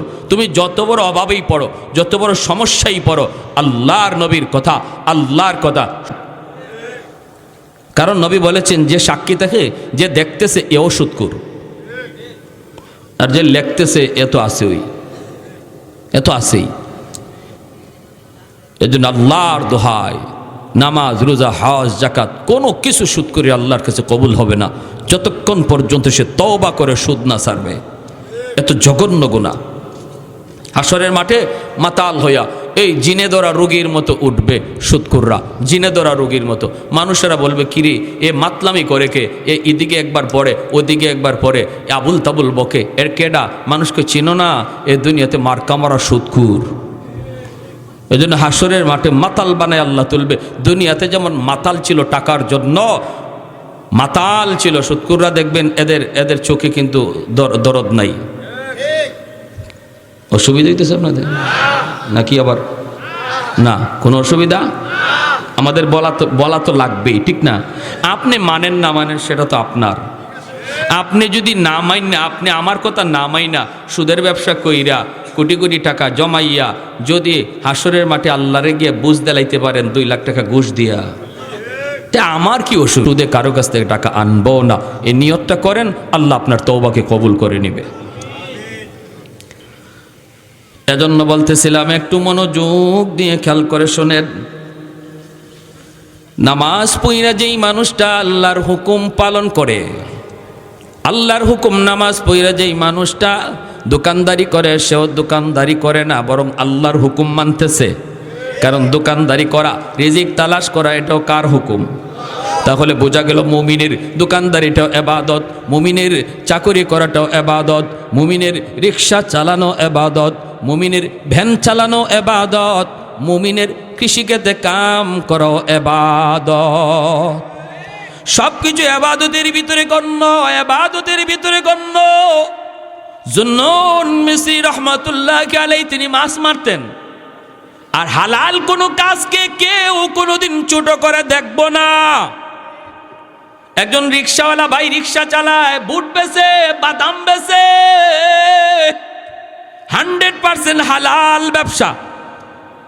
এজন্য তার এই ছোট্ট ব্যবসাটাকে কেউ আর ছোট চোখে দেখবো না, আল্লাহ নারাজ হবে। আর একজন হারাম ব্যবসা করে লক্ষ লক্ষ কোটি কোটি টাকা, এর 5 পয়সারও আল্লাহর কাছে দাম নাই, সে হারাম খুর। আর বুট বেচনেওয়ালা, বাদাম বেচনেওয়ালা, সে হালাল খুর। দুইজনের ভিতরে আসমান জমিন তফাৎ। এজন্য সাবধান, কেউ কাউকে ছোট চোখে দেখবো না। সে বাজারে ছোট ব্যবসায়ী, আমি বড় ব্যবসায়ী, না না, এমন কথা কখনো বলবেন না। ব্যবসা যদি হালাল হয়, তার ব্যবসা আল্লাহর কাছে অনেক দামি, কারণ সে হালাল ব্যবসা কইরাই জান্নাতে আমার নবীর সাথে থাকার সুযোগ পাবে। নবী বলেন যে হালাল ব্যবসা করে, ছোট হোক, সে যদি হালাল ব্যবসা করে, আমি নবীর সাথে জান্নাতে হাকাহাতাইনি ফিল জান্নাহ, নবীজি 2টা আঙ্গুল মিলায় মিলায় দেখাইছেন। হালাল ব্যবসায়ী, সততার সাথে ব্যবসায়ী, সত্য কথা কইয়া যে ব্যবসা করে, নবী বলেন জান্নাতে আমার সাথে 2 আঙ্গুল মিলায়া, নবী বলেন এইভাবে আমার সাথে মিলেমিশে জান্নাতে থাকবে। আপনি থাকবেন হারাম ব্যবসা কইরা জাহান্নামে, আর ওই বাদাম বিক্রেতা, বুট বিক্রেতা হালাল ব্যবসা কইরা থাকবে নবীর সাথে জান্নাতে। তাহলে তার ছোট করে দেখার কোনো সুযোগ আছে? কোনো সুযোগ নাই, কোনো সুযোগ নাই। হাই হাই, মুসা আলাইহিস সালাম যে বলছিলেন আল্লাহ জান্নাতে আমার সাথী কে হবে, বন্ধু কে হবে? আল্লাহ বলে তোমার বন্ধু হবে বাজারের এক মুসি। মুসি বুঝেননি আপনারা? চিনেন? আমাদের সিলেটি ভাষায় মুসি কয়, আপনারাও মুসি কন। ওই জুতা রং করে যে, হ্যাঁ? মুসা আলাইহিস সালামকে আল্লাহ জান্নাতে আমার বন্ধু কে হবে, যার সাথে আমি জান্নাতে সবসময় সময় কাটাবো? আল্লাহ বলে অমুক বাজারের মুচি হবে তোমার বন্ধু। মুসা আলাইহিস সালাম কো আল্লাহ মুসি? বলে জি। এটা কেমন মুসি একটু দেখতে হয়। মুসা আলাইহিস সালাম ঠিকানা লইয়া চলে আসছেন। আইসা দেখেন বেচারা রং করে, নাম কি তোমার ভাই? আলী ইবনে মুআফ। কোথায় বাড়ি? দামেস্ক। আপনি কেডা? কয় সরি আব্দুল্লাহ ইবনে মুবারক। আব্দুল্লাহ ইবনে মুবারক তিনি বহুত বড় একজন তাবি, বহুত বড় একজন মুজাহিদ, বহুত বড় একজন মুহাদ্দিস। উনি স্বপ্নে দেখছিলেন বাইতুল্লাহ স্বপ্নে দেখছিলেন ফেরেশতা দুইজন, একজন আরেকজনে কয় এবছর হজে আইছে 6 লাখ মানুষ, কিন্তু একজনের হজও কবুল হইছে না। তবে হ্যাঁ, 6 লাখের হজই আল্লাহ কবুল করছে একজন মানুষের খাতিরে। কে সেটা? বলে ওই দামেস্কের বাজারের এক মুসি, যে হজে আসে নাই অথচ তার খাতিরে আল্লাহ 6 লক্ষ হাজির হজ কবুল করেছে। ওই আব্দুল্লাহ ইবনে মুবারক আসছিলেন, এ কেমন মুসি একটু দেখে আসি। আইসা দেখেন এই অবস্থা। আর মুসা আলাইহিস সালামের বন্ধু আছিল কসাই। মুসা আলাইহিস সালামের বন্ধু কে আছিল? আল্লাহ বলছিলেন তোমার বন্ধু হবে বাজারের এক কসাই, যে কি করে গোশত বিক্রি করে। এগুলারও তো আমরা বেশি একটা দাম দিই না, ঠিক না? এগুলা করি না, এগুলা না, এই সমস্ত কাজ না। মনে রাখবেন ওই হযরত জুন্নুন মিসরি রহমতুল্লাহি আলাইহি ইনি করছেন কি, নদীতে মাছ মারতেছেন আর ওই অবস্থায় দেখেন হঠাৎ করে একটা বিচ্ছু নদীর কিনারে দাঁড়ায় আছে, যেন বিচ্ছুটা নদী পার হতে চায়, কিন্তু কেমন করে বিচ্ছুটা নদী পার হবে। হঠাৎ করে তাকায় দেখেন পানির নিচ থেকে একটা কচ্ছপ, এই কচ্ছপটা পানির উপরে ভাসলো, ভাইসা সে নদীর কিনারায় আসলো। বিচ্ছুটা লাফ দিয়া কচ্ছপের পিঠে বসে গেল, আর কচ্ছপটা নদীর এই পার থেকে ওই পারে বিচ্ছুরে পৌঁছায়া দিল। আল্লাহ পারেনি না পারে না? ক্ষমতা আল্লাহর আসেনি না নাই? আমাদের সিলেটে যে সুরমা নদী পার হইছেন শাহজালাল মুজরুদ ইয়ামনি নৌকায় না যায় নামাজে, জানেননি আপনারা ইতিহাস? গৌরগোবিন্দের বিরুদ্ধে যে যুদ্ধ করলেন শাহজালাল মুজরুদ ইয়ামনি, ইয়ামন থেকে আইয়া সিলেটে, এই সিলেট ঢুকতে একটা নদী পড়ে সুরমা নদী। এই সুরমা নদীতে নদীর সব নৌকা গৌরগোবিন্দ সরায় ফেললো। ওই অবস্থায় আল্লাহর ওলি নদী পার হয়েছিলেন কিভাবে? যায় নামাজ বিছাইয়া, যায় না নামাজে বসে গেছেন, আল্লাহ যায় নামাজের উপর দিয়ে নদী পার করে দিয়েছে। সুবহান। পানি কার কথা শুনে? আল্লাহ যদি বলে পানি তুই ডুবা তাহলে ডুবায়, আল্লাহ যদি বলে পানি তুই ভাসায় রাখ তাহলে ভাসায় রাখে। আগুনকে আল্লাহ যদি কয় তুই জ্বালা তাহলে জ্বালা, আর যদি আল্লাহ কয় সাবধান আমার বন্ধু ইব্রাহিম জ্বালাবি না, পশম পর্যন্ত জ্বালাইতে পারে না, সাবধান আমার বন্ধু মুসা তোর পাহাড় জ্বলবি, মুসার যেন কোনো ক্ষতি না হয়, তাহলে বোঝা গেল আগুন সেও কার কথা শুনে? আর একটু জোরে কন্যা মালিকের না। পানি কার কথা শুনে? আল্লাহর কথা শুনে। সমস্ত মাখলুক আল্লাহর কথা শুনে, শুধু মানুষ আমি আর তুমি আল্লাহর কথা ঠিক মতো মানি না। গাছে আল্লাহর আদেশ মানতেছে, সূর্য আল্লাহর আদেশ মানতেছে, সব কিছু আল্লাহর আদেশ অক্ষরে অক্ষরে মানে, বিন্দু পরিমাণ তারা হেরফের করে না। আল্লাহ যেভাবে বলছেন এভাবেই আজও আছে, কালও আছে, আগামীতেও থাকবে। কিন্তু মানুষ আমরা ওয়াদা দিয়ে আসছি, আল্লাহ আমরা তোমার ইবাদত করব, তোমার গোলামি করব। রূহ জগতে আল্লাহ পাক জিগাইছেন আলাস্তু বিরব্বিকুমুল আলা, আমি কি তোমাদের রব নই? আমি কি তোমাদের রব নই? রব মানে তোমরা কি আমাকে রব মানো না?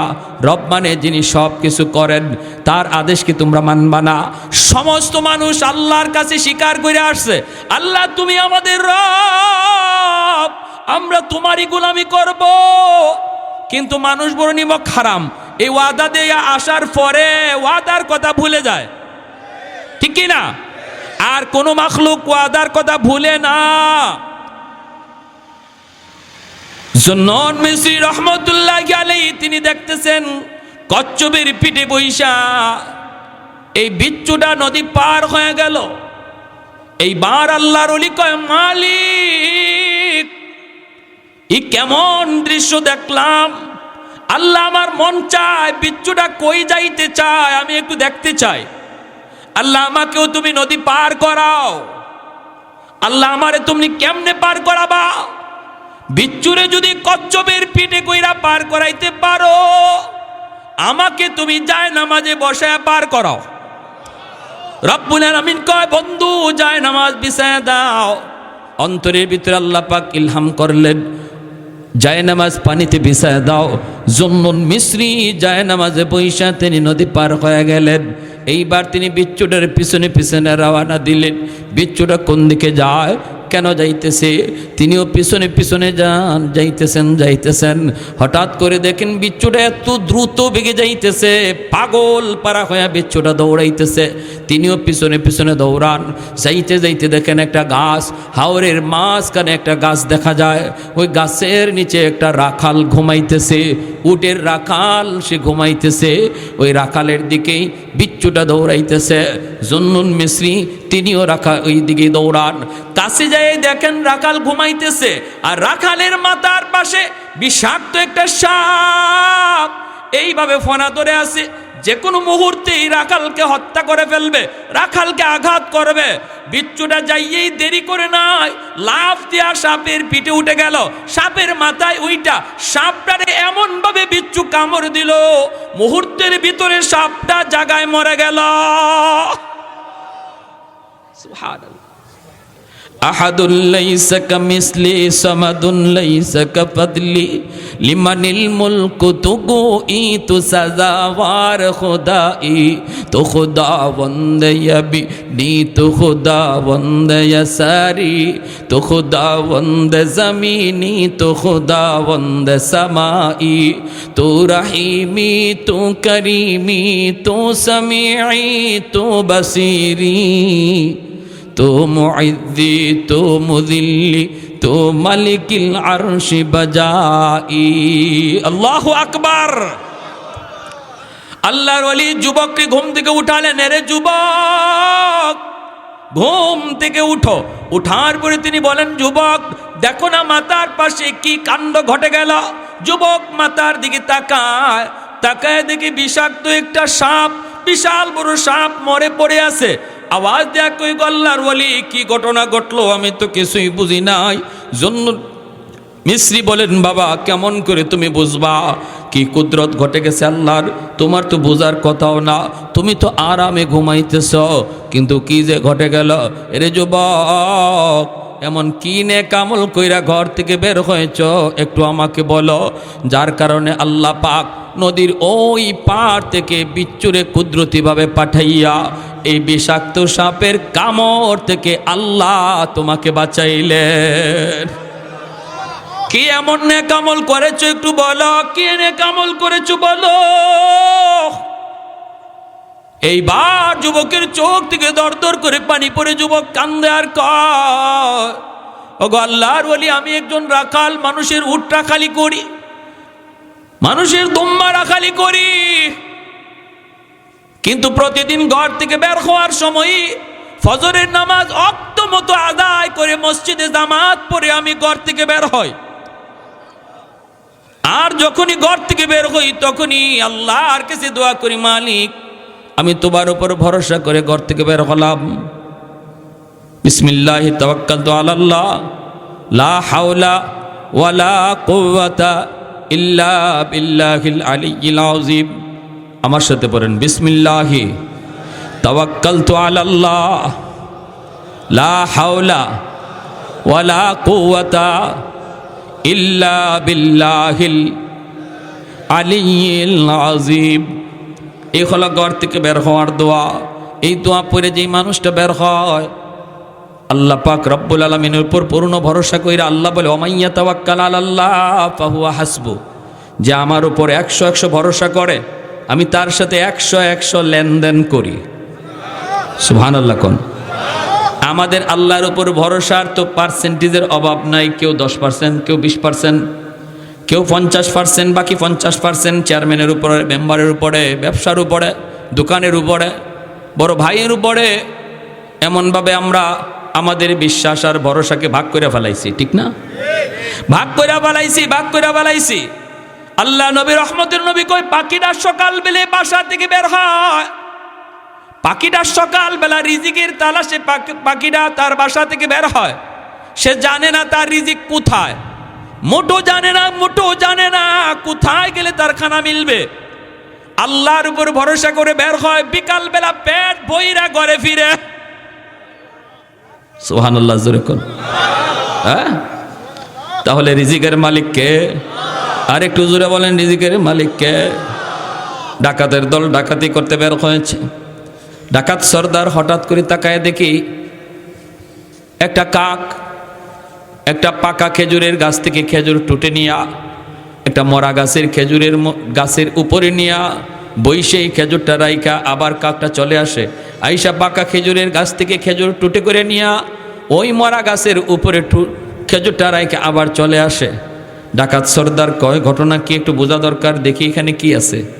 ডাকাত সর্দার খেজুর গাছটা বেয়ে বেয়ে উপরে ওইটা দেখে যেই জায়গার মধ্যে খেজুরটা রাইখা রাইখা কাক চলে যাইতেছে, ওই জায়গার মধ্যে একটা বিষাক্ত সাপ, অনেক বড় একটা সাপ বসা, কিন্তু সাপটার চোখ নাই, অন্ধ, এজন্য নিজের রিজিক দেখে না, খাওয়ার জন্য নিজে বের হতে পারে না।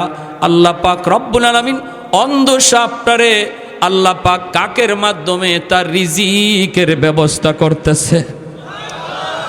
সর্দার নাইমে আইসে কই, রে আমার সাথীরা কে কোথায় আছো? আমি তওবা করলাম, আর জীবনে ডাকাতি করব না।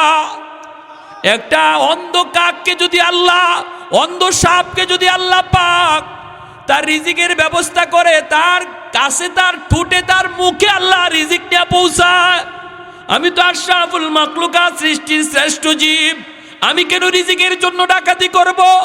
আমি কেন রিজিকের জন্য মিথ্যা বলবো? আমি কেন রিজিকের জন্য আরেকজনের মাল হনন করব? আজ থেকে তওবা করলাম, আমি আর ডাকাতি করব না।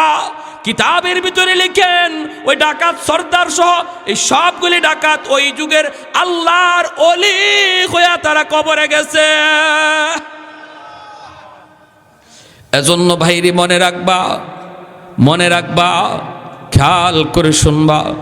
যুবক বলতেছে, আমি যখন ঘর থেকে বের হলাম, আল্লাহর উপর ভরসা নিয়ে আমি বের হলাম, বের হয়ে আমি যখন আসলাম মাঠে, আইসা গরু রাখালি করি, উট রাখালি করি, ওই অবস্থায় একটু ঘুমাবো। আমি বড় পরিশ্রান্ত, আমি বড় দুর্বল, আমি বড় ক্লান্ত, এখন একটু ঘুমাবো। কিন্তু এই জায়গায় ঘুমাবো কোন ভরসায়?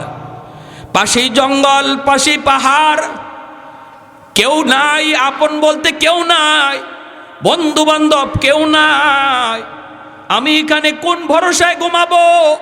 ঘুমায় থাকার পর আমাকে কে দেখবে, কে পাহারা দিবে? কেউ তো পাশে নাই, কিন্তু আমি ক্লান্ত। ওই অবস্থায় গাছের নিচে একটু ঘুমাবো আর আল্লাহর কাছে বললাম, মালিক আমি ঘুমাইতে চাই, কিন্তু আমার পাহারা দিবে কে? মালিক কেউ নাই, পাহারা দিবা তুমি আল্লাহ। আল্লাহ আমি তোমার পাহারায় ঘুমাইতেছি, আমাকে হেফাজত করো। আল্লাহ বলে, ওমাইয়া তাওয়াক্কাল আলাল্লাহ ফাহুয়া হাসবু হাসবু। বান্দা বিশ্বাস কর, বিশ্বাস কর, তুই আমার উপর যেমন ভরসা রাখবি, আমি আল্লাহ তোর সাথে ওই রকম আচরণ করব। এজন্য ওই বান্দা, ওই যুবক, ওই রাখাল যখন আল্লাহর উপর 100 ভরসা করে ঘুমায়, রব্বুল আলামিন তারে কুদরতি ভাবে আল্লাহ তারে বাঁচায়।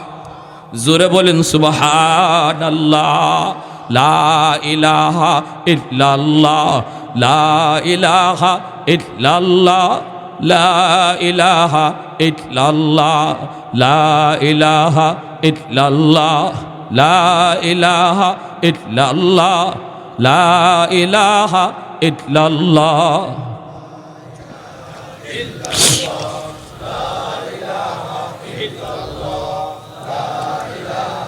আল্লাহু রাব্বুনা মুহাম্মদ নবিয়ুনা, আল্লাহু রাব্বুনা মুহাম্মদ নবিয়ুনা, নাহনু নুতিউহুমা, নাহনু নুতিউহুমা, নাহনু কুল্লুন হিজবুল্লাহ, লা ইলাহা ইল্লাল্লাহ, ওয়াতাসিম বিহাবলিল্লাহ, মুজাহিদ ফি দীনিল্লাহ, লা ইলাহা ইল্লাল্লাহ, লা ইলাহা ইল্লাল্লাহ, লা ইলাহা ইল্লাল্লাহ, লা ইলাহা ইল্লাল্লাহ।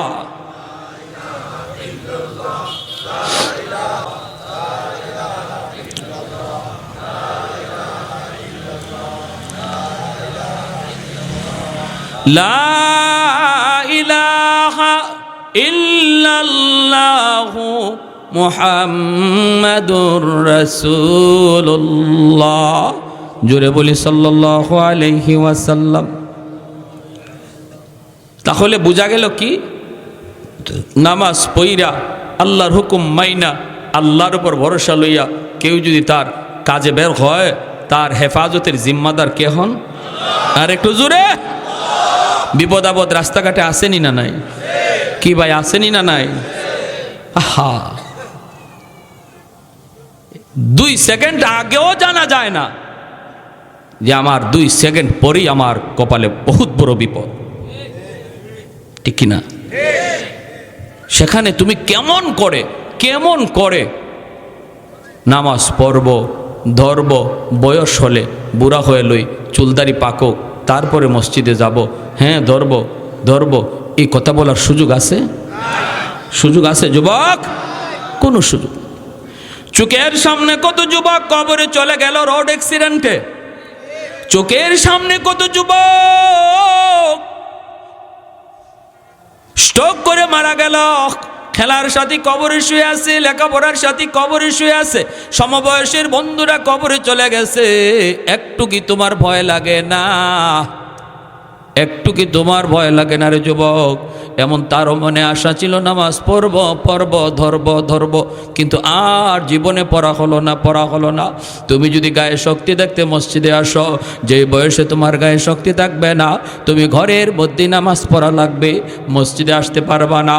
তোমার কোমরে ব্যথা, হাঁটুতে ব্যথা, হাঁটতে পারো না, তুমি বাইরে হতে পারো না, লাঠি নিয়েও তুমি চলতে পারো না। ঘরের মধ্যে যখন তুমি নামাজ পড়বা, আল্লাহ পাক রব্বুল আলামিন সূরা 3 মধ্যে আল্লাহ কসম খেয়ে বলেন, 4টা কসম খেয়ে আল্লাহ বলেন, ইল্লাল্লাযীনা আমানু ওয়া আমিলুস সালিহাত ফালাহুম আজরুন গায়রু মামনুন। তুমি ঘরে বইসা নামাজ পড়লেও বান্দা, তোমার আমল নামায় আমি আল্লাহ মসজিদের জামাতের সওয়াব লিখে দিব। রব্বুল আলামিন ফেরেশতাদেরকে বলবে, ফেরেশতারা আমার বান্দার যৌবনের আমলটা তোমরা যৌবনের ফাইলটা একটু বের করো। যৌবনের ফাইলটা বের করে আল্লাহ বলবে, দেখো যৌবনে তার মসজিদে গিয়ে নামাজ পড়া আমল দেখা যায়। আজকে বৃদ্ধ বয়সে আমি আল্লাহ তার গায়ে শক্তি কাইরা নিছি। যদি আজও সে গায়ে শক্তি থাকতো মসজিদে আসতো। অতএব গায়ে যতদিন শক্তি ছিল মসজিদে রেগুলার আসছে, আজ বৃদ্ধ বয়সে তার আমল নামায় মসজিদের জামাতের সওয়াব লিখে দাও। কোরআন তিলাওয়াত করতো আমার বান্দা, যতদিন তার চোখে পাওয়ার ছিল, আজ আমি আল্লাহ তার চোখের পাওয়ার কেড়ে নিয়েছি, এজন্য কোরআন তেলাওয়াত পারে না। যৌবনে যদি তার ফাইলে রেগুলার কোরআন তেলাওয়াতের আমল থাকে, বৃদ্ধ বয়সে তিলাওয়াত না করলেও আমল নামায় তিলাওয়াতের সওয়াব লিখে দাও। সরকার পেনশন দেয়, ঘরে বসে বেতন দেয়। সরকারি চাকরিজীবীকে যারা সারা জীবন সরকারি ডিউটি পালন করছে, বৃদ্ধ হয়ে গেছে, কয় আর লাগবে না, তোমার উপরে আমি খুশি, ঘরে থাকো, বেতন তোমার ঘরে পৌঁছাবো। আল্লাহ কয়, বান্দা যতদিন গায়ে শক্তি আসিল আমার ডিউটিও যদি ঠিকমতো পালন করো, আমি আল্লাহ সকল সরকারের সরকার, আমি আল্লাহ সকল বাদশার বাদশাহ, আমিও বলি আর মসজিদে আওয়া লাগবে না, ঘরে বসা থাকো, আমি তোমার আমল নামায় এই ইবাদতের পেনশন দান করব। সরকার বেতনের পেনশন দেয় আর আল্লাহ ইবাদতের পেনশন দেয়। কখন? ডিউটি পালন করলে না সারলে? ডিউটি ঠিকমতো পালন করলে সরকার যেমন তারা বেতন দেয়, বেতনের পেনশন দেয়। আল্লাহর গোলামির ডিউটি পালন করলে আল্লাহ পাকও ইবাদতের পেনশন দেয়। এজন্যই আল্লাহর গোলাম, খাঁটি গোলাম যারা, এরা বৃদ্ধ বয়সে আল্লাহর কাছে আরো বেশি দামি হয়ে যায়। বৃদ্ধ বয়সে আল্লাহর কাছে অনেক দাম বাড়তে থাকে, আর দুনিয়ার কাছে বুড়া মানুষের দাম কমতে থাকে। দুনিয়ার মানুষের কাছে, দুনিয়ার এই ক্ষমতার কাছে বৃদ্ধ মানুষের দাম কমে, আর আল্লাহর কাছে বৃদ্ধ মানুষের দাম বাড়ে যদি সে যৌবনে আল্লাহর গোলামি করে। সুবহানাল্লাহ, জোরে কর। এজন্য আল্লাহ পাক হাসরের মাঠে ওই যুবকটারে ডাক দিয়া কইব, বান্দা ওই দিন তুমি যখন মসজিদের পাশ দিয়ে চলে যাইতা আর নামাজে আসতা না, তখন আমি আল্লাহর কুদরতি কলিজায় ব্যথা লাগতো। অতএব এখন আর কান্দাকাটি করে কোনো লাভ নাই। তোমারে বহু বোঝানো হয়েছে, ওলামায়ে কেরাম বুঝাইছে, দাওয়াতে তাবলীগ ওয়ালারা বুঝাইছে। ইজতেমার তারিখ আসতেছে জানুয়ারি মাসের 13, 14, 15 কোন জানুয়ারির?